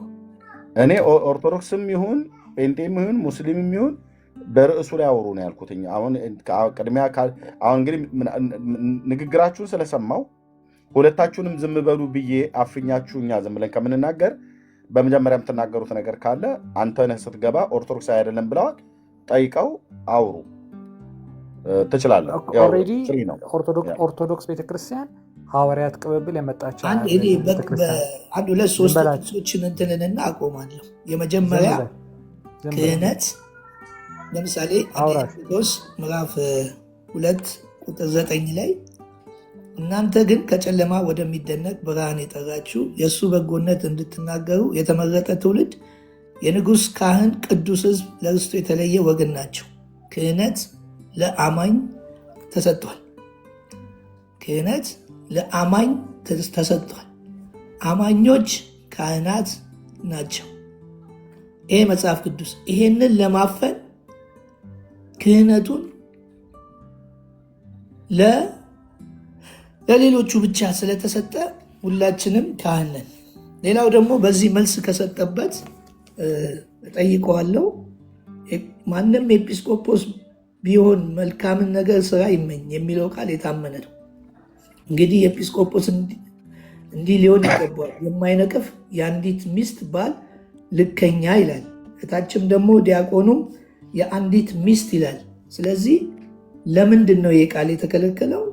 መቼ ነው ቆሞ ዲያቆኑ እንዳያገባ ኤጲስቆጶሱ እንዳያገባ የተደረገው? መቼ ነው? እስቲ ኦርቶዶክስ ነኝ ብሏል፣ ይህንን ይንገረኝ። መጽሐፍ ቅዱሱ ይሄ ነው። የኦርቶዶክስ ተዋሕዶ መጽሐፍ ቅዱስ ይሄ ነው። ማግባት ይችላል፣ ካህናት ምዕመኑ መሆን ይችላል። ስለዚህ ለዚህ እስቲ መልስ ይስጥበትና እኔ ኦርቶዶክስ ነኝ ያለ ማስረጃ ይስጥበት ለሁለቱ። ራስን ኦርቶዶክስን እየተቸ አባቴም ቄስ ነው ወንድሜም ደብተራ ወደ እንትኑ ግባ። ወደ ሁለቱ ጥያቄ ኤጲስቆጶስ ቤተክርስቲያን ማግባት ይችላል ብላ ለምን ከለከሉ? ክህነት ደግሞ ምዕመኑን ካህን ስለሆኑ ለሁለቱ መልስ ስጥበት። ከኔ እንትን ውጣ፣ ፐርሰናል ውጣና ወደ ቃሉ ከአንተ ነው የምንማረው። እሺ አመሰግናለሁ ኤርሚ፣ እኔ ጨርሻለሁ። የግለሰብ ጉዳይ ከሆነ እኔ ጨርሻለሁ። አባቴም ድግምት ይሰራል ወንድሜም ድግምት ይሰራል እያልክ ስትል የነበረው አስቁምልኝ። በቃ ደብተራ ነው ስትል የነበረው ይብቃኝ። 5 ደቂቃ አለ። የግለሰብ ጉዳይ ሳይሆን ለሁለቱ መልስ እንዲሰጥልኝ። ወንድሜ ፕሮፌሽናል ጠንቋይ ነው አላልክም? አላልክም? ቆይ ኖ ሮያል እኔ ነው የሚተርኩ። አየህ ደቂቃ እኔ ነኝ የሰጠኋችሁ። ከ5 እንደው ጥሩ በተግባቦት የምታወሩ ቢሆን ከ5 እስከ 10 ደቂቃ ሰጥቻችሁ ካስፈልገም እስከ 15 ደቂቃ ጨምርላችሁ ነበር። የእውነት ሁላችን ሚዩት አድርገን ማለት ነው። እሱ አወራለሁ ብሎ አለ። መጽሐፍ ቅዱሳዊ መረጃውን ጠቀሰ ከመጽሐፍ ቅዱስ ላይ ማለት ነው። እና በዚህ ጉዳይ ላይ መጽሐፍ ቅዱስ እንደዚህ ነው ብሎ የሚለው ፍትሐ ነገሥቱም እንደዚህ ነው ብሎ የሚለው የቤተክርስቲያኒቱን ጠቀሰ ማለት ነው። ለጠቀሰው ጥቅስ አንተ እንደ አንድ ኦርቶዶክሳዊ ክህነታችሁ መጽሐፍ ቅዱሳዊ ነው ወይ ብሎ ለሚለው ርዕስ እዚህ ላደረግነው እሱ በጨዋነት ጥያቄውን አቀረበልህ። አንተ እንደ አንድ ኦርቶዶክሳዊ መልስልኝ ብሎ ካለ በተጠቀሰው ላይ እንጂ አባቱ ሼካ ነበሩ፣ ካህን ነበሩ፣ ወንድሜ እንደዚህ ሆኖ ነበር፣ እናቴ አክስቴ እንደዚህ ብላ ነበረ ምናምን ነገር ይሄ ማያስፈልግም ሮያልዬ። ስለዚህ ከትልቅ አክብሮት ጋር ሌሎች ስላሉ ሮያልዬ ኤርሚያስ እወርዳለሁ ልነጋገርም አልፈልግም። ግን እሱ ራሱ መቼ ዕለት ምን ሲል ነበር መሰለ? ኖ አያስፈልግም። ካህናት ምን ያውቃሉ? አያስፈልግም። እኔ ነው ያስወረድኩ። እኔ ባለፈው መልካሙ ምን አለ አይደለም፣ ይሄ ቤቱ አርዕስት በባለፈው ሳምንት ላይ ምን ብሎ ነው ያወራው? ፈለገ ጳውሎስ መልካሙ ምን ብሎ አወራ? ኑ እስኪ ተናገሩ። አይደለም አንተስ ምን ብለሃል? መልካሙ አይደለም። እዚህ ቤቱ ርዕስ አለው። ርዕስ ባስቀመጥንበት ላይ በቃ ቻሌንጅ የሚያደርግ ጥያቄ ይጠይቃ ከመጽሐፍ ቅዱስ ማለት ነው። ሶሪ እንግዲህ ሮያል እኔ ነኝ ያስወረድኩ። በባለፈው ሳምንት እሱ ምን አለ የሚል አይደለም የቤቱ ርዕስ። ኦኬ ኦርቶዶክሳውያን ክህነታችሁ መጽሐፍ ቅዱሳዊ ነውን? ይሄ ነው ጥያቄ። አዎ መጽሐፍ ቅዱሳዊ ነው ብሎ የሚል ሰው ካለ ገብቶ በእውቀት ይናገር ነው። እኔ የሚያስገባው እንደው ምናልባት የምታወራ ካለ እድል ስጥ ብዬ ነው እንጂ በጣም ብዙ ጊዜ አንተ ትኩረት አድርገህ የእግዚአብሔር ቃል ላይ አታወራም። ለምን? ገና ቃሉን እያነበብክ ስለሆነ አታውቀውም። በሃይማኖት ቀናት ነው። ስለዚህ ወደ ጥንቱ ነገራችን መለስ። ከኑ ካለ መቀጠል ትችላለህ። እሺ ተባረኩ። ወንድምነት ዳንዬ ሰላም አላለም። ሶሪ ወንድምነት ሰላም ይበልና ከዛ ትቀጥላለህ። ዳንዬ አለህ? ሰላም ወንድሞች ሁላችሁንም ሰላም ብያለሁ። እህቶች ጌታ ጸጋና ሰላም ይብዛላችሁ። ሰላም ብያለሁ። ወንድምነት ተባረኩ። አሜን። ቴንክ ዩ ወንድምነት፣ እንኳን ደህና መጣ። ጸጋ ይብዛልህ። እንቀጥላለን ወገኖች። ታቡ እና ኮፒ ሊንክ ሼሩ በደንብ ይቀጥል። ከኑ ቀጥል። ቴንክ ዩ ቴንክ ዩ። ከታች ያላችሁ ወገኖች ይሄ በጣም ወሳኝ ርዕስ ነው። እኔ እንደውም ተቀጥቅጦ መሰራት አለበት ብዬ የማስበው ርዕስ ነው። ሼር አድርጉ ለብዙ ሰው፣ ለቻላችሁት ያክል ሰው ሼር አድርጉ። ታቡንም ከፍ አድርጉት። እንደዚህ ኮፒ ሊንክ ምናምን እያደረጋችሁ ይሄ በጣም ወሳኝ ርዕስ ነው። ምክንያቱም የኦርቶዶክስ መሰረት ካላችሁኝ ይሄ ርዕስ ነው። በቃ ኦርቶዶክስ የቆመችበት መሰረቷ ኢየሱስ ክርስቶስ አይደለም፣ ይሄ ነው።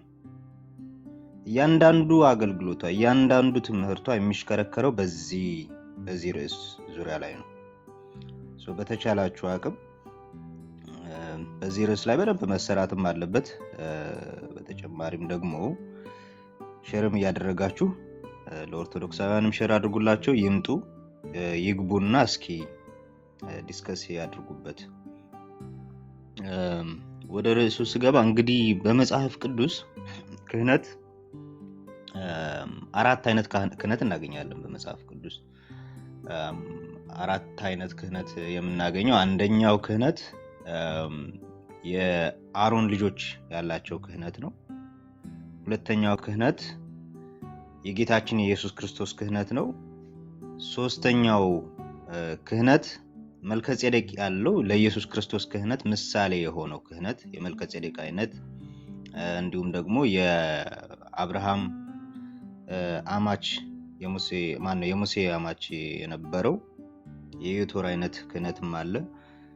አራተኛው አይነት ክህነት ግን አማኞች ያላቸው ክህነት ነው። የአማኞች ክህነት ነው። ይሄ ነው መጽሐፍ ቅዱስ ላይ ቁልጭ ተደርጎ የተቀመጠው። ከዛ ውጪ ግን አንድም አይነት ክህነት አናገኝም። ሌላ አይነት ክህነት አናገኝም መጽሐፍ ቅዱስ ላይ። ካህናት በብሉይ ኪዳን የነበራቸው አገልግሎትም እናውቀው ነው።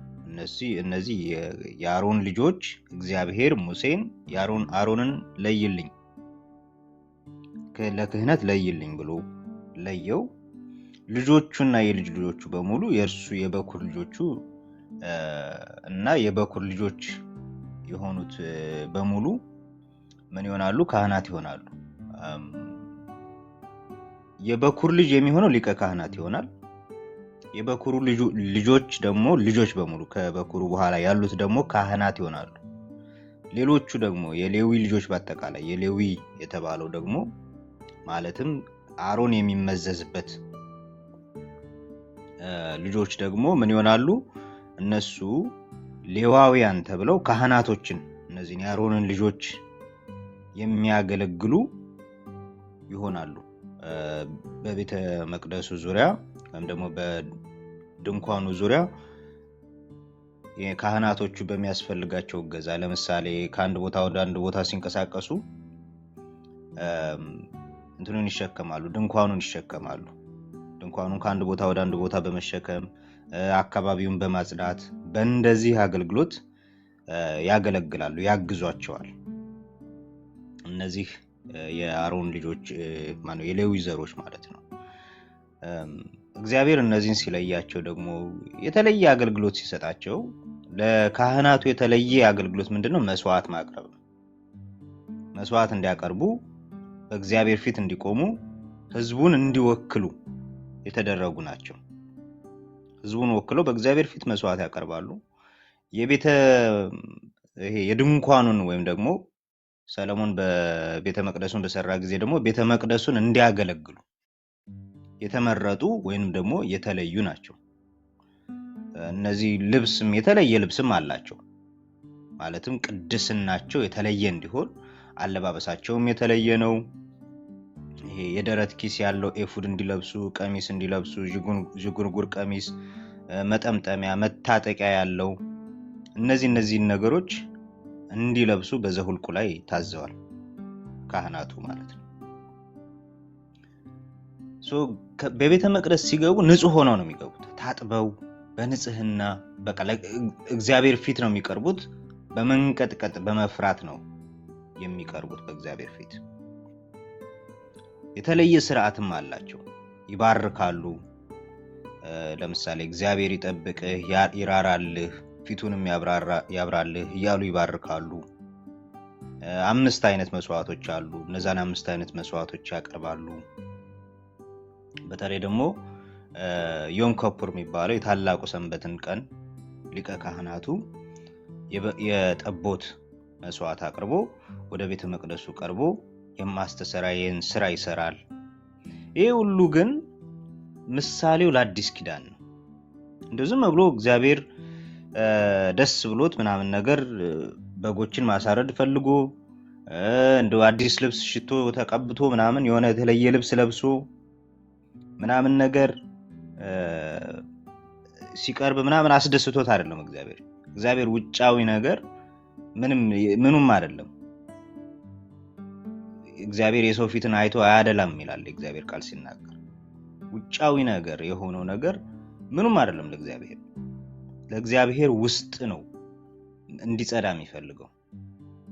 ግን ይህ ሁሉ ለአዲስ ኪዳን ወይም ደግሞ ለሚመጣው ለመሲሁ ምሳሌ እንዲሆን ነው።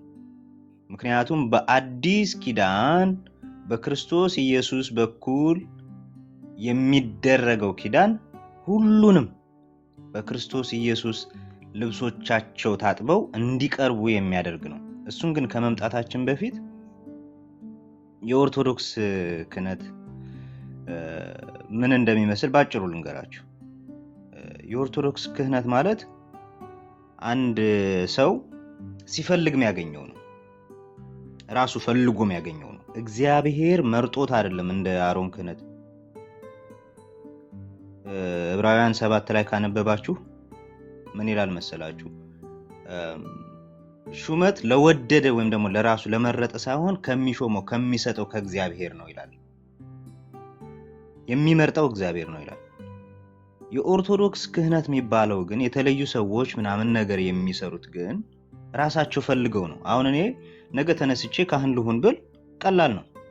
ምን አደርጋለሁ? ይሄድና ቤተ ክህነት የሆነ የሚሸመደድ ነገር ይሰጡኛል። ያችን ሸምደድ አድርጋለሁ። የሆነ ዜማ ነገር ምናምን ነገር ያስተምሩኛል። ያችን እንትን እላለሁ። ከዛም በኋላ ጳጳሱ ፊት ቀርቤ ያችን የሸመደድኳትን ነገር አነበንብለታለሁ። በል ከዛሬ ጀምሮ ካህን ሆነሃል ይለኛል። አያችሁ፣ በዚህ መልኩ ነው። በቃ አንተ የሚጠበቅብህ የሆነ ሽምደዳ ነው። አንተ ነህ የምትመርጠው እንጂ እግዚአብሔር አይደለም የሚመርጥ። አንተ ነህ ያንን ነገር የምታደርገው እንጂ በእግዚአብሔር ምርጫ አይደለም። የመጽሐፍ ቅዱሱ ክህነት ግን ስናየው የሚመርጠው ራሱ እግዚአብሔር ነው የሚለው። ልክ እንደ ብሉይ ኪዳን አይነት ስርዓትም ያለው ነው። ይህ አሁን ከብሉይ ኪዳን ስርዓት ጋር ላመሳስልላችሁ። አሁን ለምሳሌ የብሉይ ኪዳን ስርዓት የምታስታውሱ ከሆነ የተለየ ልብስ ይለብሳሉ። በኢትዮጵያ ኦርቶዶክስ ቤተክርስቲያን ካህናትም ደግሞ ስትመጡ ልብስ አላቸው፣ የተለየ ልብስ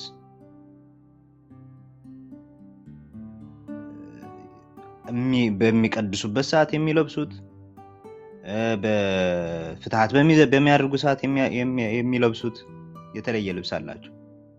በአዲስ ኪዳን ደግሞ ስትመጡ እንደዚህ አይነት ስርዓት አታገኙ። እንደዚህ አይነት ልብስ ለብሳችሁ እንደዚህ አይነት ነገር አድርጋችሁ የሚል ስርዓት አታገኙ። ሊቀ ካህናት ክንፈ ገብርኤል የጻፉት መጽሐፍ አንድ መጽሐፍ አላቸው ስርዓተ ቤተ ክርስቲያን የሚል እና በዛ እንትናቸው ካህናት ስለሚለብሱት ልብስ በደንብ ዝርዝር ያስቀምጣሉ።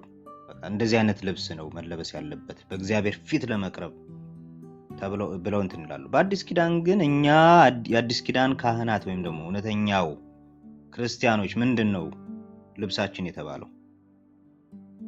ክርስቶስን ለብሳችኋል ነው የተባልነው። እኛ ልብሳችን መንፈሳዊ ነው፣ ውጫዊ አይደለም፣ ውስጣዊ ነው። ውስጣችን ለብሷል። እግዚአብሔር እንደ ድሮ ውጪን ማየት አቁሟል። ምክንያቱም ጥላው አልፎ አካሉ ስለተገለጠ፣ አካሉ ስለመጣ ልክ እንደ ብሉይ ኪዳኑ ልብስ አይደለም፣ ውጫዊ ልብስ አይደለም የምንለብሰው፣ ውስጣችን በክርስቶስ ኢየሱስ እንድንለብስ ነው። በቃ የቀረብንበት በእግዚአብሔር ፊት ድፍረት ያገኘንበት ኤፌሶን 2:13 ላይ እናንተ ግን በፊት ርቃችሁ የነበራችሁ በክርስቶስ ኢየሱስ በክርስቶስ ደም ቀርባችኋል ነው የተባለው። እነዚህ ካህናት በነገራችን ላይ እንትንም ናቸው፣ መካከለኞችም ናቸው። መካከለኛ ናቸው። መካከለኛ ማለት በሰውና በእግዚአብሔር መካከል ያሉ አስታራቂዎች። ሁለቱ ኪዳናት የሚለው መጽሐፍ ላይ ቴዲ አንብቦት ይሆናል። ገጽ 109 ላይ ካህንነት መንፈሳዊ አገልግሎት ነው፣ ሰውን ወደ እግዚአብሔር የሚያቀርብ ከእግዚአብሔር የተገኘ ስጦታ ነው ይላል። ሰውንና እግዚአብሔርን የሚያቀራርብ መካከለኛ የሆነ ነው ይላል መጽሐፍ ቅዱስ። እንደዛ ይላል መጽሐፍ ቅዱስ። መካከለኛችን አንድ ነው ነው የሚለው። ካህንን ሰውንና እግዚአብሔርን የሚያገናኘው መካከለኛው አንድ ነው ነው የሚለው እንጂ ብዙ የሆነ ነገር ስለሸመደዱ ዜማ ስለሸመደዱ እየቀረቡ ሰውንና እግዚአብሔር የሚያገናኙ የሚባሉ የሉ። እንደዚህ አይነት እንትን የላቸው። ሌላው በብሉይ ኪዳን የነበረው ካህን አገልግሎቱ መስዋዕትን ማቅረብ ነበር። መስዋዕትን ያቀርብ ነበር። መስዋዕትን የሚያቀርበው ደግሞ ለኃጢአት ስርየት ነው። ልክ በአዲስ ኪዳንም ደግሞ የኦርቶዶክስ ክህነትን ስታዩት ደግሞ ያንን ኮፒ አድርጎ የብሉይ ኪዳኑን ስርዓት ኮፒ አድርጎ ተመሳሳይ ነገር ያደርጋል። ምንድነው ሲባል መስዋዕት እናቀርባለን ይላሉ። መድሎተ ጽድቅ የሚባለው መጽሐፍ ላይ ገጽ 161 ስታነቡት የኢትዮጵያ ኦርቶዶክስ ተዋሕዶ ዲያቆን የጻፈው ማለት ነው። ኢየሱስ ክርስቶስን ካህናት ቅዳሴ በቀደሱ ቁጥር እንደሚሰውት መልአክም ደግሞ መጥቶ እንደሚያርድላቸው ኢየሱስ ክርስቶስን ጌታችንን ይቅር ይበላቸውና በእውነት በጣም ነው የሚቀፈው ማለት ነው። ይሄንን ባየሁት ቁጥር ባሰብኩት ቁጥር የሚቀፈኝ የኢትዮጵያ ኦርቶዶክስ ተዋሕዶ ቤተክርስቲያን እምነት ኢየሱስ በየቅዳሴው እየመጣ ሕፃን ሆኖ ይገደላል የሚለው ይሄ የክህነት ትምህርታቸው እንዴት እንደሚቀፍ ይመጣና በጻሕል ላይ ይቀመጣል ወይም ደግሞ ሳህኑ ላይ ይቀመጣል ይላል። ሳህኑ ላይ ይቀመጣል ጌታ ኢየሱስ። ከዛም በኋላ ካህኑ በጻሕሉ ላይ እጁን ሲያኖርና ሲቀድስ ወይም ደግሞ ሲፈትተው ይላሉ። ሲፈተፍተው ቢሉ ይሻላል። ከዛ ጌታ ኢየሱስ ልክ እንደ ሕፃን ልጅ ሆኖ ከሰማይ ይወርድና ጻሕሉ ላይ ይተኛል። ወንዶ ጻሕል ማለት ሳህን ማለት ነው። ሳህኑ ላይ ይተኛል ሕፃን ልጅ ሆኖ ራቁቱን ይተኛል። ከዛም በኋላ መልአክ ይመጣና ጌታ ኢየሱስን ያርደዋል። ሎቱ ስብሐት ማለት አሁን ነው። እውነት የሆነ ስናገረው ራሱ ቀፈፈኝ። በእያንዳንዱ በየቤተ ክህነቱ በየቤተ ክርስቲያኑ በኦርቶዶክስ ቤተ ክርስቲያን በእያንዳንዱ ቅዳሴ በተደረገ ቁጥር ጌታ ኢየሱስ እየመጣ ይገደላል፣ ይታረዳል ብለው ነው የሚያምኑት። ከባድ ቀፋፊ ትምህርት ማለት ነው። ይታረድና ከዛም በኋላ እጃቸው የካህናቶቹ እጃቸው በኢየሱስ ክርስቶስ በደሙ ይርሳል፣ ይረስርሳል። ይህን ሲናገሩ ራሱ እንዴት በቃ የሆነ እየጎመጁ ነው። ይሄ የደም ጥማት ልክ አይሁድ ጋር እኩል የደም ጥማት ያለባቸው ካህኑ በእጁ በኢየሱስ ክርስቶስ ደም ይረሰርሳል። ምን ስለሆነ? ጌታ ኢየሱስ መጥቶ ስለተገደለ ማለት ነው። ልክ እንደዚሁ በብሉይ ኪዳን እንትን እንዳደረገው መስዋዕት ያቀርቡ እንደነበረው እንደዚሁ አሁንም ደግሞ መስዋዕት እናቀርባለን ብለው ነው የሚያምኑት። በዚህም ደግሞ የኃጢአት ስርየት ማድረግ እንችላለን ይላሉ። እዚሁ ሁለቱ ኪዳን መጽሐፍ ላይ የክህነተ ሐዋርያት ስልጣን ፍጹምነት ኃጢአተ ምእመናንን ማስተሰረይ ብቻ ሳይሆን የእርሱን ቅዱስ ስጋና ክቡር ደም እየፈተቱ ለምእመን ማቅረብ ነው ይላል። ስለዚህ ኃጢአትም የሚያስተሰረዩ ናቸው በእግዚአብሔር ፊት የሚሉ ነው ብለው ነው የሚያስቡት። በአዲስ ኪዳንስ እንግዲህ ከጴጥሮስ በላይ ሰው አለ ወይ? ከጴጥሮስ በላይ እንደው ክህነት ተሰጥቷል፣ ለየት ያለ ክህነት ለሰዎች ተሰጥቷል ከተባለ ከጴጥሮስ በላይ የሚሆን የለም። የሐዋርያት ሥራ ምዕራፍ 8 ላይ ጠንቋዩ ሲሞን መጥቶ ጴጥሮስን እንግዲህ እግዚአብሔር ይቅር እንዲለኝ ለምንልኝ ሲለው ምንድነው ያለው? ጴጥሮስ እለምንልሃለሁ እግዚአብሔር ይፍታህ አላለው። ቆይና ልባርክህ እና መስቀል ይዣለሁ ላሳልምህና እግዚአብሔር ይፍታህ ምናምን አላለው። ማይሰራ ኃጢአት እግዚአብሔር ይፍታህ ምናምን ብሎ አላከው። ሂድና ኃጢአትህን እግዚአብሔር ይቅር ይልህ እንደሆነ ለምን ያለው።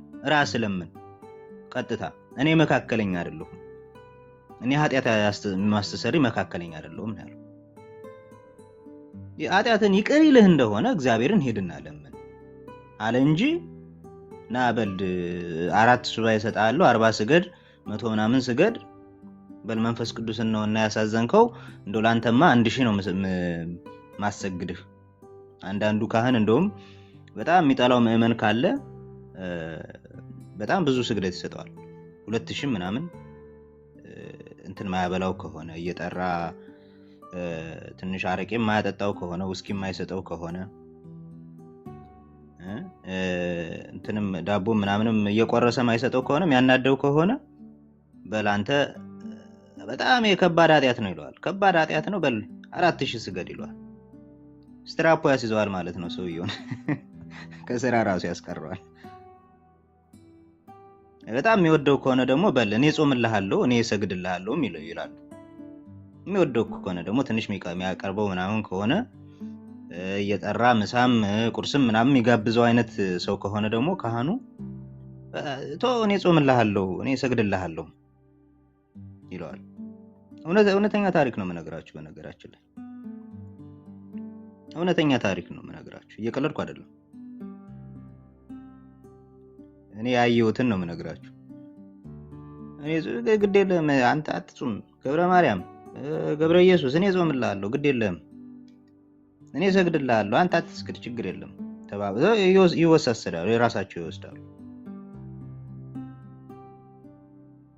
እንደዚህ ይሄን ያህል ነው በቃ በህዝቡና በእግዚአብሔር መካከል ቁመው እግዚአብሔርን ልክ የሚፈቅዱላቸው እግዚአብሔርን የሚፈቅዱት ለሰው ሆነው ያሉት ማለት ነው። መካከለኛ ራሳቸውን አድርገው መጽሐፍ ቅዱስ እንደዚህ አይነት ስርዓት አልሰጠንም።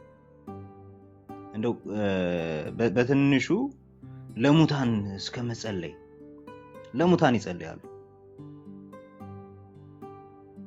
የሊቀ ስልጣናት ሀብተ ማርያም ወርቅነህ የኢትዮጵያ ኦርቶዶክስ ተዋሕዶ ቤተክርስቲያን እምነትና ስርዓት የሚለው መጽሐፋቸው ላይ ለሙታን ወገኖቻችን የመታሰቢያ ለኃጢአት ስርየትም የሚያሰጥ ጸሎት ይደረጋል ይላሉ።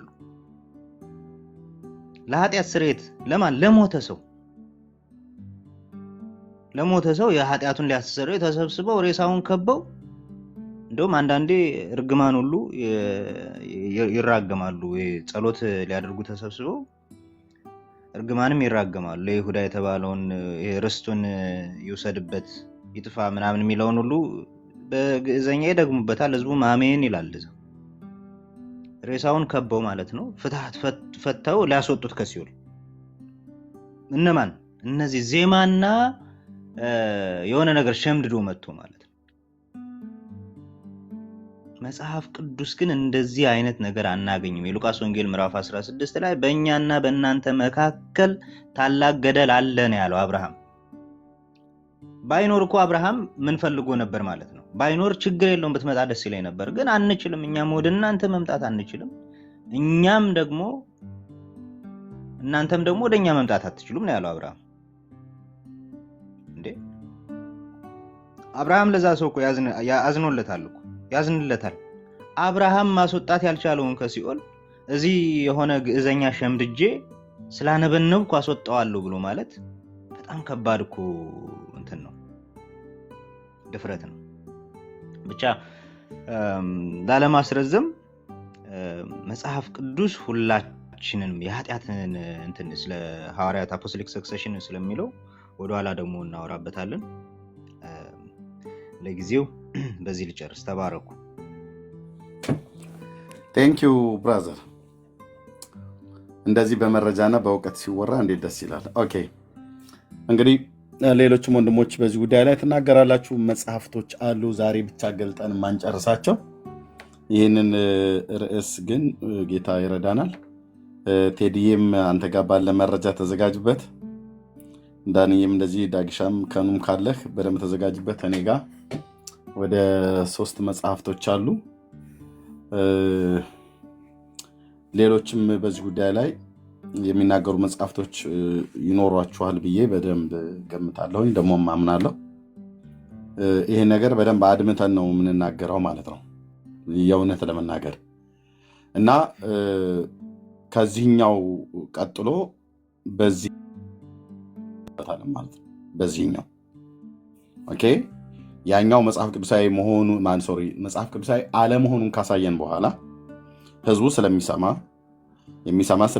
ዩቲዩብም ላይ ስለሚቀመጥ ኦኬ ታዲያ አሁን ባለንበት በአዲሱ ኪዳን በሚሻለው ኪዳን ውስጥ የአዲስ ኪዳን ካህናት እነማን ናቸው? ታዲያ የኦርቶዶክሱ ካህናት ክህነታቸው መጽሐፍ ቅዱሳዊ አይደለም ብላችሁ ካላችሁ ታዲያ በአዲስ ኪዳን ካህን የለም ወይ ብሎ የሚል ጥያቄ ህዝቡ ዘንድ ቢያጭር ተገቢ ነው ብሎ የሚለውን ነገር እናነሳለን። መጽሐፍ ቅዱስ በዚህ ጉዳይ ላይ ምን ይመልሳል? ምን ይላል? የአዲስ ኪዳን መጽሐፍት ስለ ክህነት ምን ብሎ ያስተምራል? ካህናት ታዲያ እነማን ናቸው?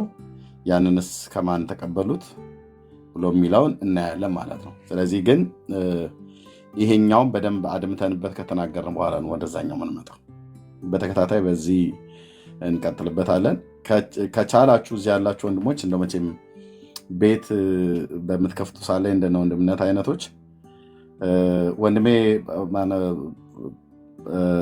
መልካሙ ከከፈትክ በዚህ ርዕስ ላይ ቤት ከከፈትክ እንመጣለን፣ የሚመጡ ከሆነ ማለት ነው። እና ቤት ግን ወንድምነትም ዳንዬም ስላለ አሁን የከፈትኩ ስላለ በተለይ አንዳንዴ ብትመጣ መልካም ነው ማለት ጦርነቱ አሁን ምንድን ነው እንደሰሙ እያዩኝ እንደዛ እየመሰልኳቸው እኔ በእድሜ የሚሆን በእውቀትም በተለያየ ነገር ራሴን አምኜ ፕሮቴስታንትን ለማስደሰት ኦርቶዶክስ ለማናደድ የሚል ባህሪም ማንነትም የለኝም። ላመንኩበት ነገር ዋጋ ከፍላለሁ። በፊትም እየከፈልኩ ነው ምኖረው። አይገናኝም እኔ ጋ እና ምንድነው አሁን የጀመርኩት የምስራቹን ወንጌል በጣም ተያይዘን ባይለኛው ይታወቀኛል። እንዴት የእግዚአብሔር መንፈስ በጣም እኔ እንጂ አሁን እኮ ራሴንም ማወቅ አቅቶኛል። ምንድን ነው የተፈጠረው በህይወቴ ላይ? ምን አይነት ለውጥ ነው ማለት የእግዚአብሔር መንፈስ ምን እያሰብ ማለት ለራሴ እየደነቀኝ ነው ማለት በጣም ትሁትም አድርጎኛል። የሁሉ ስድብ የሁሉ መዓት አሁን እሑድ ቀን በቤተ ክርስቲያን አዘር በሚያገለግልበት ንስሐ አባት ሰብስበው የማውገዝ ፕሮግራም አላቸው። ችግር የለውም። ከልቤ የማይወጣ ኢየሱስ ክርስቶስን ከሰው ብርቅ ምንም የሚደንቀኝ ነገር የለም። ግን ሊያዝኩት ነገር ከምሬ ነው። እኔ የእግዚአብሔር መንፈስ በጣም በኃይለኛው እየሰራ ስለሆነ ከምር ተያይዘን መስራት አለብን። በቃ ለዚህ ነገር እስከ ህይወት መስዋዕትነት ከፍላለሁ ብዬ ቆርጬ እስከተነሳው ድረስ በጸሎቱ በተለያየ ነገር እኔ ከሃይማኖት ከወይንም ከእንትን አይደለም ጉዳይ በቃ ትልቅ ስራ የወንጌል ስራ መሰራት አለበት ብዬ ስለማምን እየመጣን ለሰዎች አስፈላጊውን ሆነ ትናንት እንደውም በብዙ ማለት ሰሞኑ ጥሩ ነው እያቀረብኩ ያለሁት። ይህንንም አጠናከን ብንቀጥል አሁን እያየሁ ነው። በሌላ ሞባይል ሰሙ ልክ እውቀት እንዳለው ሰው የሆነ ነገር ይለፈልፋል። እንግዲህ ከኔ ጋር አንድ ቀንም ቁጭ ብሎ የማያወራ ሰው ነው እና ምን ልል ነው ጠንከር አድርገን ቤተክርስቲያን በጣም ሚሊዮን ህዝብ ይፈልገዋል። ቤተክርስቲያንም ውስጥ ያሉ በብዙ ጎኑ እግዚአብሔር ይመስገን አንዳንዱም ደውሎ በቃ በርታ ተያይዘን ግን እዚህም ያለውን ነገር እንላለን ብለዋል። እግዚአብሔር ሊረዳን ነው። እንግዲህ ሪቫይቫሉ እግዚአብሔር ካለ በእኛ ዘመን ቢነሳና ኦርቶዶክስ ተዋሕዶ ወደ ወንጌሏ ተመልሳ ሌሎችንም ይዛ ወደ ዓለም የምትወጣበት ጊዜ ሩቅ አይመስለኝም። ስለዚህ እየመጣችሁ እኔ ጋም እኔም እመጣለሁ፣ እንያያዝ ነው። ሌላ ምንም አላማም እቅድም ምንም ፕሮግራም የለኝም። ማለት ማንም እንደሚያስበው አላስብም፣ ጉዳይም አይደለም። ላመንኩበት ነገር ግን ችግር የለብኝም። ስለዚህ ዛሬ በኋላም እከፍታለሁ፣ ሌሎችም እየመጣን እንያያዝ። በቃ እኔ እግዚአብሔር መንፈስ በኃይለኛው እኔ ለራሴ ገርሞኛል። ማለት ምንድን የተፈጠረብኝ በህይወቴ ማለት አሁን የምናገረውን ሁሉ እኮ አንዳንዴ አላውቅም ምን እንደተፈጠረ አላውቅም። መጽሐፉም ራሱ የወንጌል የፍቅሩ የክርስቶስ የፍቅሩ መንፈስ በመንፈስ ቅዱስ ፈሰሰ የሚለው ነገር በቃ ዝም ብሎ ይፈስብኛል። እየሆነ ያለው ነገር ለእግዚአብሔር እንተውና እንበርታ። ትልቅ ሪቫይቫል እየተነሳ ነው። በጣም እስኪደንቀኝ እስኪገርመኝ ለራሴ እኔ ፈንጂ አብካኝ አይደለሁም። ፈንጂ አብካኝ ከስህተቱ ላይ መለስ ይችላል። ፈንጂ የሚያበክን አንዴ ከፈነዳ ፈነዳ ነው። እኔ አሁን እየሆነብኝ ያለው የእግዚአብሔር መንፈስን ምን እንዳደረገኝ አላውቅም። ማለት ምንድን ነው የሚሆነው? እውነት ዝም ብሎ ይፈሳል። እውነት ነው የምናገራት በሙሉ እውነት ነው። ስለዚህ መንፈስ ቅዱስ በህይወቴ እየተናገረ ነው እሱ እንጂ እኔ አይደለሁም። እኔን ካያችሁኝ ከብዙ ጎን ከታች ጀምሮ ብታዩኝ በስህተት በኃጢአት በብዙ ነገር ድካም ያለብኝ ነው። አሁን ግን የእግዚአብሔር መንፈስ እየተናገረ ነው፣ እኔ አይደለሁም። ስለዚህ እንያዝ። ኤርሚ በጣም ቴንኪው። ቤት ምንትን ያው አንተ ቤት ደግሞ መምጣት እዛ ቤት አደጋ ነው፣ ግን ተያይዘን እንቀጥላለን። እግዚአብሔር ይመስገን። በጣም አመሰግናለሁ ይህችን ጊዜ ስለሰጠኝ። እሺ ቴንኪው ወንድሜ። መልካሙ እናወራለን በውስጥም ወደዚህ ደረጃ ላይ ከደረስክ እንደዋወል፣ በውስጥ ቴክስት እንደራረጋለን። እውነት ነው። ፈንጂ አምካኝ ብቻ ነው ከስተቱ የማይማረው እንጂ ሌላው ከስተቱ ይማራል። በእርግጠኝነት ከልጅነት ጀምሮ የቀመስከው እግዚአብሔር ፍቅር በክርስቶስ ኢየሱስ በልብህ የፈሰሰ ያ እውነት አለ። ሌሎች ውስጥም ያ እውነት አለ። ያው ሀሳባቸው ሲካሰስባቸው ብሎ እንዳለ ቅዱስ ጳውሎስ የምድራዊ ነገር የስጋ ነገር ከመንፈሳዊ ነገር ጋር እየተጋጨባቸው ካልሆነ በስተቀር እየሰማናቸው እኮ ነው። አንዳንዴም ጠጥተው የሚሆን ሳይጠጡ ዙሪያቸው ጭልምልም ሲልባቸው በሰዎች ማጀብ ውስጥ ሆነው የክርስቶስ ፍቅር ናፈቀኝ እያሉ ሚዲያ ላይ እኮ ሲያለቅሱ እያየናቸው ነው። ጠረኑ ናፈቀኝ ጌታ እያሉ ማለት ነው። በምንም አይነት መልኩ አይወጣም። በተቀመጡበት ካፌና ሬስቶራንት ውስጥም ሲያለቅሱ ሁሉ ጭምር አይተናቸዋል። ካሜራ ከፍተው ምን እንደሆንኩ አላውቅም ግን በጣም ብለው ሲያለቅሱ ሁሉ አይተናል። እና እነሱ ላይገባቸው ይችላል፣ እኛ ግን ይገባናል። እና በመንፈስ ቅዱስ በልባችን የፈሰሰ የክርስቶስ ፍቅር ያ ነው። እና ያንን ደግሞ በፍጹም ሰው ሕሊናውን ካልጣለ በስተቀር ዲናይ ሊያደርገው አይችልም። አንተ ወንድማችን ነህ፣ በባለፈው በተሳሳትክበት ላይ በጌታ ፊት ጨርስ። ወንድሞችንም ደግሞ በጌታ ያመኑትን ወንድሞችና እህቶችንም ይቅርታ መጠየቅ ባለበት ነገር ላይ ጠይቅ። ወንድማችን የተባረክ ክርስቶስ ኢየሱስ በደሙ የገዛህ ነህ። የተለያየ ሊሆን ይችላል እንጂ እኛም በየመንገዳችን እኮ በአንድም በተዘዋዋሪ መንገድ የተሳሳትንባቸው የተጸጸትንባቸው ጊዜዎች ነበሩ እና ዌልካም ነው ብለን የምንለው ቴንኪው። በውስጥ እናውራ፣ እዛ እንመጣለን። የወንጌል ልብ ካላቸው ሰዎች ጋራ ለማገልገል አላማ ካላቸው ሰዎች ጋራ ለማገልገል ወደኋላ ወደፊትም አንልም ለማለት ነው። ቴንኪው ወንድማችን። ኦኬ ዳግሻ ትችላለህ። ለአንተ ቅድሚያ ስጠህ፣ ከዛ ለቴዲዬ፣ ከዛ እንደዚህ ለወንድምነት ለዳንዬ እንደዚህ አድርገን ለቤካም ለእህትዬም ሰጣታለሁ። ዳግሻ ትችላለህ። ስራ ቦታ ላይ እንዳለ አውቃለሁ። እሺ አንደርከቨር ከየት ነው? ሰላም ላንተ ይሁን። ሰላም ለሁላችሁም። ደህና ነኝ። ከየት ቤተ እምነት ነው?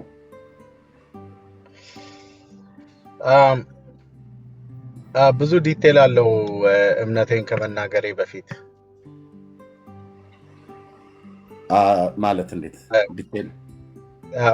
ብዙ ጊዜ መጥቼ የሆነ ነገር ሼር ለማድረግ ፈልግ ነበረ። ያው ብዙ ሰው ለመቀበል ይከብደዋል።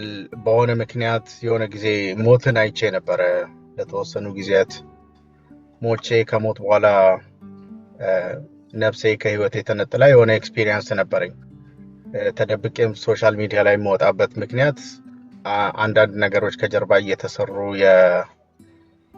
ሪሰርች ከሚሰሩ ካምፓኒዎች ጋር የሆነ ቤተ እምነት ከየት ነው ያልኩህ? ወንድማችን ምንም እምነት የለም። ከማንም ጋር ምንም እምነት ሳይሆን የባህል ተውሶ ነው ያለኝ። ኦኬ እሺ። ስለዚህ ከዚህ ዛሬ ካነሳነው ርዕስ ጋር የሚገናኝ አይደለም ያንተ ሀሳብ። በሌላ ጊዜ ላይ ምናልባት ለኤቲስቶች ምናምን ነገር ሀሳብ በምናቀርብ ኤቲስት አይደለሁም። በሃይማኖት ደረጃ ኦርቶዶክስ ነው የምከተለው ኢትዮጵያዊ ስለሆንኩ እኮ። ስለዚህ እምነት ታዲያ እንደው ብዬ ስል ለምን እምነት የለኝም ትለኛለህ? ኦርቶዶክስ የኢትዮጵያ ኦርቶዶክስ እምነት ተከታይ ነህ ማለት ነው። ሃይማኖቱን የምከተልበት ሃይማኖተኛ ስለሆንኩ ሳይሆን የራሴ ምክንያት ስላለኝ ነው፣ ካለኝ ኤክስፒሪየንስ ተነስቼ። ስለዚህ እምነት ምንድን ነው ብሎ አሁን እንደኔ ለጠይቀ ሰው እምነቴ ምንድን ነው ብለህ የምትለው? እምነቴ እግዚአብሔር ብቻ ነው አምላክ። የኦርቶዶክስን ሃይማኖት ታዲያ ለምንድን ነው መጠለል የፈለግከው? ወይ የኦርቶዶክስን ሃይማኖት ለመጠሪያነት ለምንድን ነው የፈለግከው? ከባህልና ከታሪክ ከማህበራዊ ህይወት ጋር እኔን የሚያስተሳስረኝ ነገር ስለሆነ ነው እንጂ ከእምነት ደረጃ የኢትዮጵያ ኦርቶዶክስ ተዋሕዶ ክርስቲያን የምታምነውን ታምናለህ? በአንድ አምላክ እግዚአብሔር ብቻ ነው የማምነው። እሺ፣ ከቅድስት ድንግል ማርያም ማን ነው የተወለደው? ኢየሱስ ክርስቶስ። እሱ ማን ነው? እግዚአብሔር ነው ወይስ ማን ነው? እሱን ነው የምልህ። አሁን ይህንን መልስ ቀጥታ ከመመለሴ በፊት ኖ አይ ቆይ፣ በመጀመሪያ መልስንና ከዛ ማብራሪያው ላይ ከፈለግ ትቀጥላለህ። ኢየሱስ ከድንግል የተወለደው ክርስቶስ ኢየሱስ ማን ነው? በአንተ ባለህ መረዳት የኦርቶዶክስ እምነት ተከታይ ነኝ ብለሃል። ግን ደግሞ የኦርቶዶክስን እንደው ለመጠሪያነት እንጂ የምፈልገው እኔ ግን ሌላ አይነት ነገር አለኝ ነው ያልከው። ስለዚህ ኢየሱስ ክርስቶስ ማን ነው? ኮንቨርሴሽኑን በማኒፑሌሽን መንገድ አይደለም መቀጠል እንፈልገው። ሌላ ሰዓት መምጣት ካለብኝ ሌላ ሰዓት መጣለው እንጂ ይሄ አሁን እናንተ የያዛችሁት የሃይማኖት ጎራ መያዝ ነው። ያ ነገር ደግሞ እኔ ካየሁት ኤክስፒሪየንስ፣ ከህይወት ኤክስፒሪየንስ፣ ከነፍስ ኤክስፒሪየንስ ጋር ማች ስለማያደርግ ሜቢ በሌላ መንገድ ልመጣ እችላለሁ እንጂ ልከህልኝ አይደል? ገስት ልከህልኝ ነው አይደል ያስገባው? ትክክል ነው። ርዕሱን አይተህ በርዕሱ ላይ የምትናገር መስሎኝ ነው። ምክንያቱም ኦርቶዶክሳውያን ክህነታቸው መጽሐፍ ቅዱሳዊ ነው ብሎ የሚል ጥያቄ ስለሆነ ያቀረብነው ርዕስ እሱን መሰረት አድርገህ ልትመልስልን የፈለክና ገስት የላክልኝ ስለሆነ ነው ያስገባው። ከገባህ በኋላ ግን ኦርቶዶክስ ሃይማኖትን ለመጠሪያነት እንጂ የምፈልገው ከባህልና ከአንዳንድ አኳያ የምግባባበት ነገር ስላለ እንጂ ከእምነት አኳያ ግን አትግባባበትም ማለት ነው። ስለዚህ እኔ እንደ ትናንት ባለፉት ዘመኔ ማለት ነው በኦርቶዶክስ ቤተክርስቲያን እንደነበረ ሰው ኢየሱስ ክርስቶስን ኦርቶዶክስ አምላክ ነው ብላ ታምናለች። አንተ ታምናለህ እንደዛ? አሁንም ያንን መልስ መመለስ እችላለሁ ከሃይማኖታዊ አንግል፣ ግን ያንን ማድረግ አልፈልግም። እኔ በነፍስ ሁላችንም በስጋ ነው፣ በስጋና በእምነት ነው ብዙ ነገሮችን ኤክስፒሪየንስ የምናደርገው ምድር ላይ። ህይወታችን ነፍሳችን ግን ከስጋችን ከተለየች በኋላ ያለው እውነት ሌላ ነው። ሪያሊቲ ብዙ ነገሮችንም ደግሞ አይናችንን ተገልጦ እውነትን እናያለን። እሺ በቃ ስለ ነፍስሽ እንደዚህ እናድርገው። ማን የፈጠረህ አንተን? አምላክ። የአምላክ ማን ነው ስሙ? ያንን አምላክ በስጋ ብዙ ሰዎች እግዚአብሔር፣ አላህ፣ መሳያ ብለው የሚጠሩት የሁሉም በላይ አንተ ማን ነው ብለህ የምትለው? ሰዎችን ተዋቸው። አሁን ባለበት ቋንቋና ባህል አንጻር እግዚአብሔር የሚለው ስም ይሰጠዋል። አሁን በአንተ ማለት ነው አይደል? እኔ ባለሁበት ባህል አገርና ቋንቋ እግዚአብሔር ተብሎ ያ አምላክ የሁሉ የበላይ እግዚአብሔር ተብሎ ስም ይሰጠዋል ምድር ላይ። በየትኛው ባህል? አንተ ባለበት ባህል በየትኛው ባህል? በኢትዮጵያ። የኢትዮጵያ ባህል ስንት አይነት ባህል ነው ያላት ኢትዮጵያ? ኢትዮጵያ ብዙ አይነት ባህል አላት።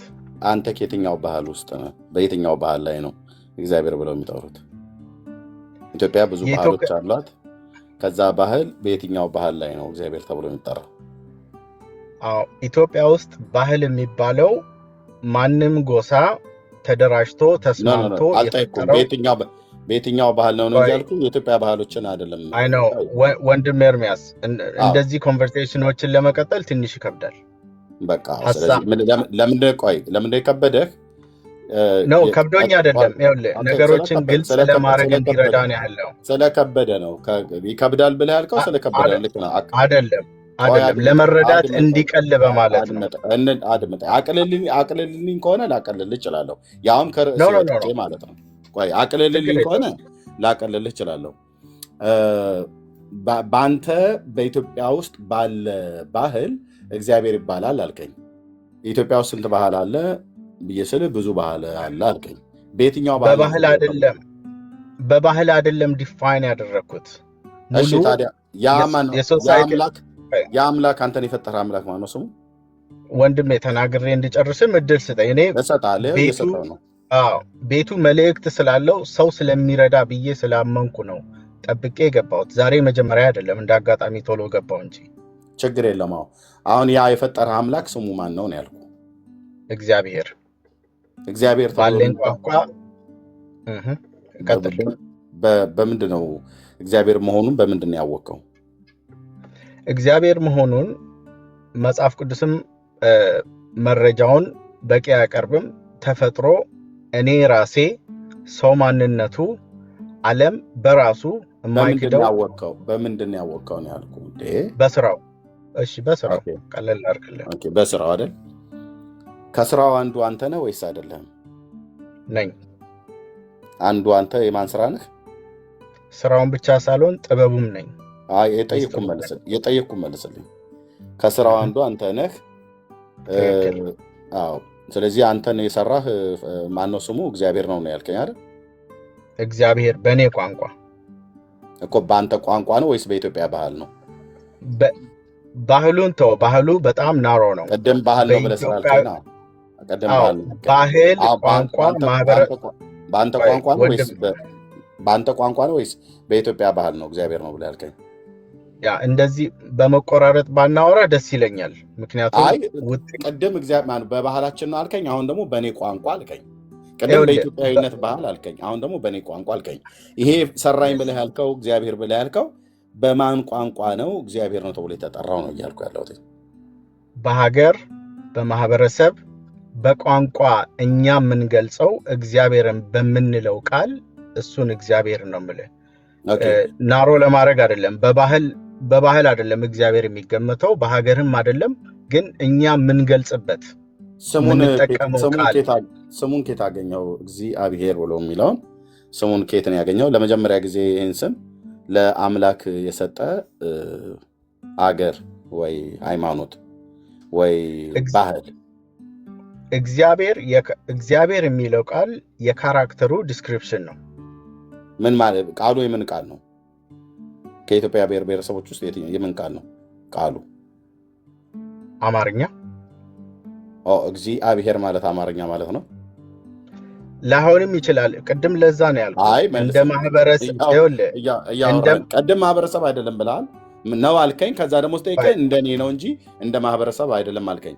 እግዚአብሔር ማለት አማርኛ ቋንቋ ነው ብለኸኛል። ቆይ አድመጠኛ እንዴ። እንደዚህ ማውራታችን ጊዜ ሰጥቼ ነው እያወራ ያለሁት። እግዚአብሔር ማለት አማርኛ ቋንቋ ነው ብለኸኛል። እግዚ ማለት ምን ማለት ነው? ሰው ወደ ግዕዝኛም ልትወስደው ነው ማለት ነው። እኔ አማርኛ ነው ብለህ ስላልከኝ እኔ ትርጓሜውን እየጠየኩ ያለ እግዚ ማለት በአማርኛ ምን ማለት ነው እያልኩ ነው። ባለመቆራረጥ ብናወራ ይኸውልህ እሱን ነው ያልኩት። ምንም አልተቆራረጥም። ኮንቨርሴሽን እንድናደርገው ብዬ እኮ ነው።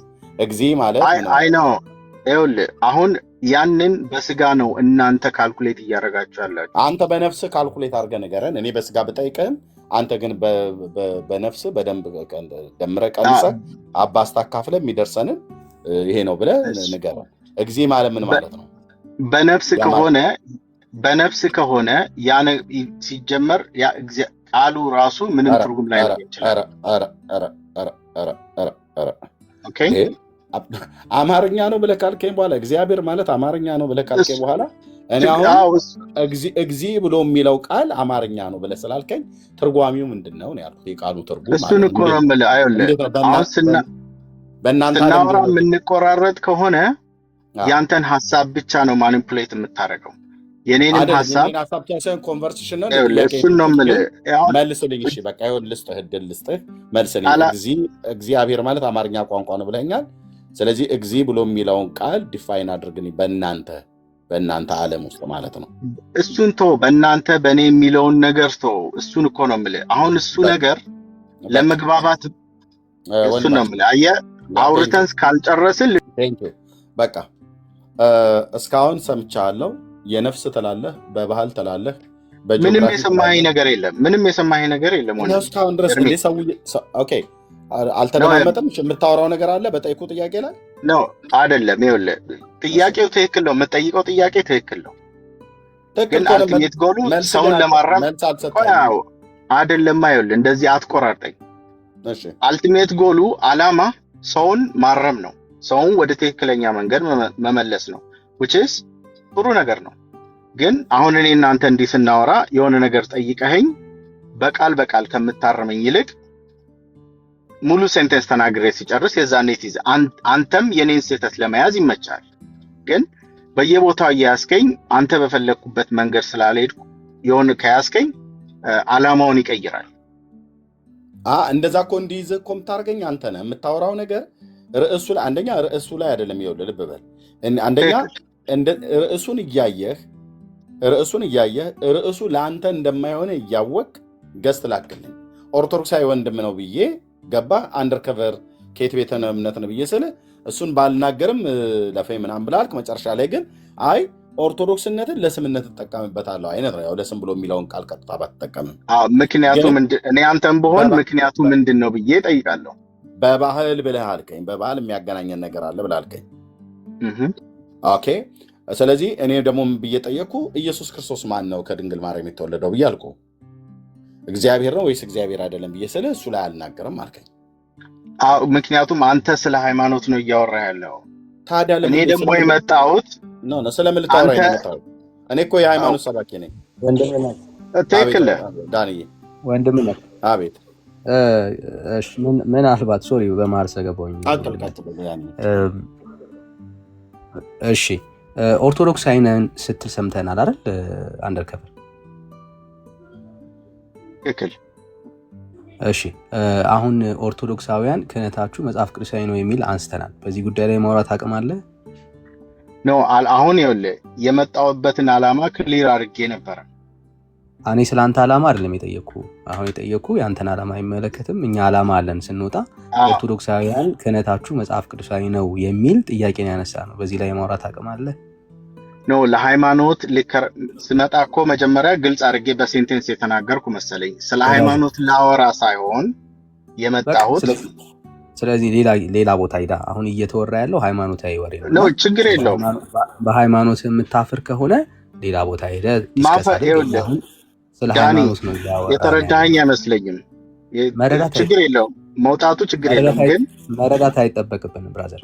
ኦርቶዶክሳዊ ሆነ ስለ ኦርቶዶክስ ማውራት ካልቻልክ አሁን እዚህ ጋር ያዝነው ጨዋታ አይደለም፣ ሌላ ወሬዎች አለ እኮ። እኔ ላስረዳችሁ የፈለግኩት ደግሞ እኛ ስለ አንተ ሀሳብ ሞትን እንዳየ ሰው ሃይማኖት ዋጋ እሱ እኮ ነው ችግር። ካልተደማመጥን መማማር ከየት ሊመጣ ይችላል? ቢያንስ እናንተ የተሻላችሁ እንዳንተ የሚያወራ በሀገራችን በጣም ብዙ ሰዎች አሉ። ካላወቅከው ምናልባት ፍቅሪዝምን ሄደህ ልታወራው ትችላለህ። ተመሳሳይ ናቸው። አንዴ ስሜት ያቱን ብራዘር፣ ስሜት ያቱን። ኦኬ ፍቅሪዝምም ተገለጠልኝ እያለ ነው ያለው። አንተም እንግዲህ በህልሜ ተገለጠልኝ እያልክ ነው ያለው። ብዙ ሰዎች አሉ በምድራችን ላይ እንደዚህ እየተነሱ ያሉት። ስለእናንተ አይደለም የምንጨነቀው። ላስቸግርህና ስለ እኔ የተረዳኸው ነገር ምንድን ነው? አትደረግ ወዳጄ። አሁን እኛ ስለአንተ ህልምና ስለአንተ ቅዠት ምንም የምንጨነቅበት ሰዓት አይደለንም። አሁን ይዘን እየወጣን ያለ ነው ስለ አምላክ ቃል ልናወራ ነው። ኦርቶዶክሳዊ ነኝ ብለሃል። አሁን በተነሳው ርዕስ ላይ የማውራት አቅም ካለ እንቀጥል፣ ካለዛ ግን አሁን ህልም ምናምን ቡና አፍልተናለም ቁጭ ብለን እያወራን ያለ ነው ብራዘር። አሁን ያየኸውን ህልም ቅዠት ምናምን ማስፈታት ከፈለግ ሰፈር ውስጥ በጣም ብዙ ቡና ሲፈላ ቁጭ ብሎ የሚያወሩባቸው ጊዜያቶች ያላቸው ሰዎች ይኖራሉ። እነሱ ጋር ሄደህ ተጫወት። አሁን እኛ እያወራን ያለ ነው ስለ እግዚአብሔር ቃል ነው። ስለ አምላክ ቃል እየተጫወትን ስለሆነ በዚህ ጉዳይ ላይ የማውራት አቅም ካለ እንቀጥል፣ ከሌለ ግን ለአንተ አይነት ለእንደዚህ አይነት ተረት ጊዜ የለንም እና ጊዜ አታባክን። እታች ሆነ ታፕታፕ ሼር አድርግ። የመጨረሻ እድል ልስጥ። አሁን በተነሳው ብራዘር በተነሳው ሀሳብ ላይ የማውራት አቅም አለ ወይስ የለህም? ኦኬ አሁን እኔ እስክታወራ አዳመጥኩ። 30 ሰከንድ ይኖርሃል ለማውራት ሳታቋርጠኝ። የማውራት አቅም አለ ወይስ የለህም? ልነግርህ ነው። አሁን እንደ ዲቤት የተናገርከው ነገር መሸነፍ ማሸነፍ ለሚለው ነገር ሊያመጣ ይችላል። የለህም? አስጨርሰኛ ዳኒ። የቤቱ ዓላማ የቤቱ ዓላማ የመጨረሻ እድል ልስጥ። አሁን ወንድምነት በከፈተው ርዕስ ላይ የማውራት አቅም አለ ወይስ የለህም? የቤቱ ዓላማ ተከራክሮ ክርክርን ማሸነፍ ሳይሆን ሰውን ወደ ትክክለኛ መንገድ መውሰድ ነው። ትክክለኝ ሮንግ ነኝ? ትክክለኝ። እሺ ብራዘር ሸንቻለሁ። ጸጋ ይብዛል።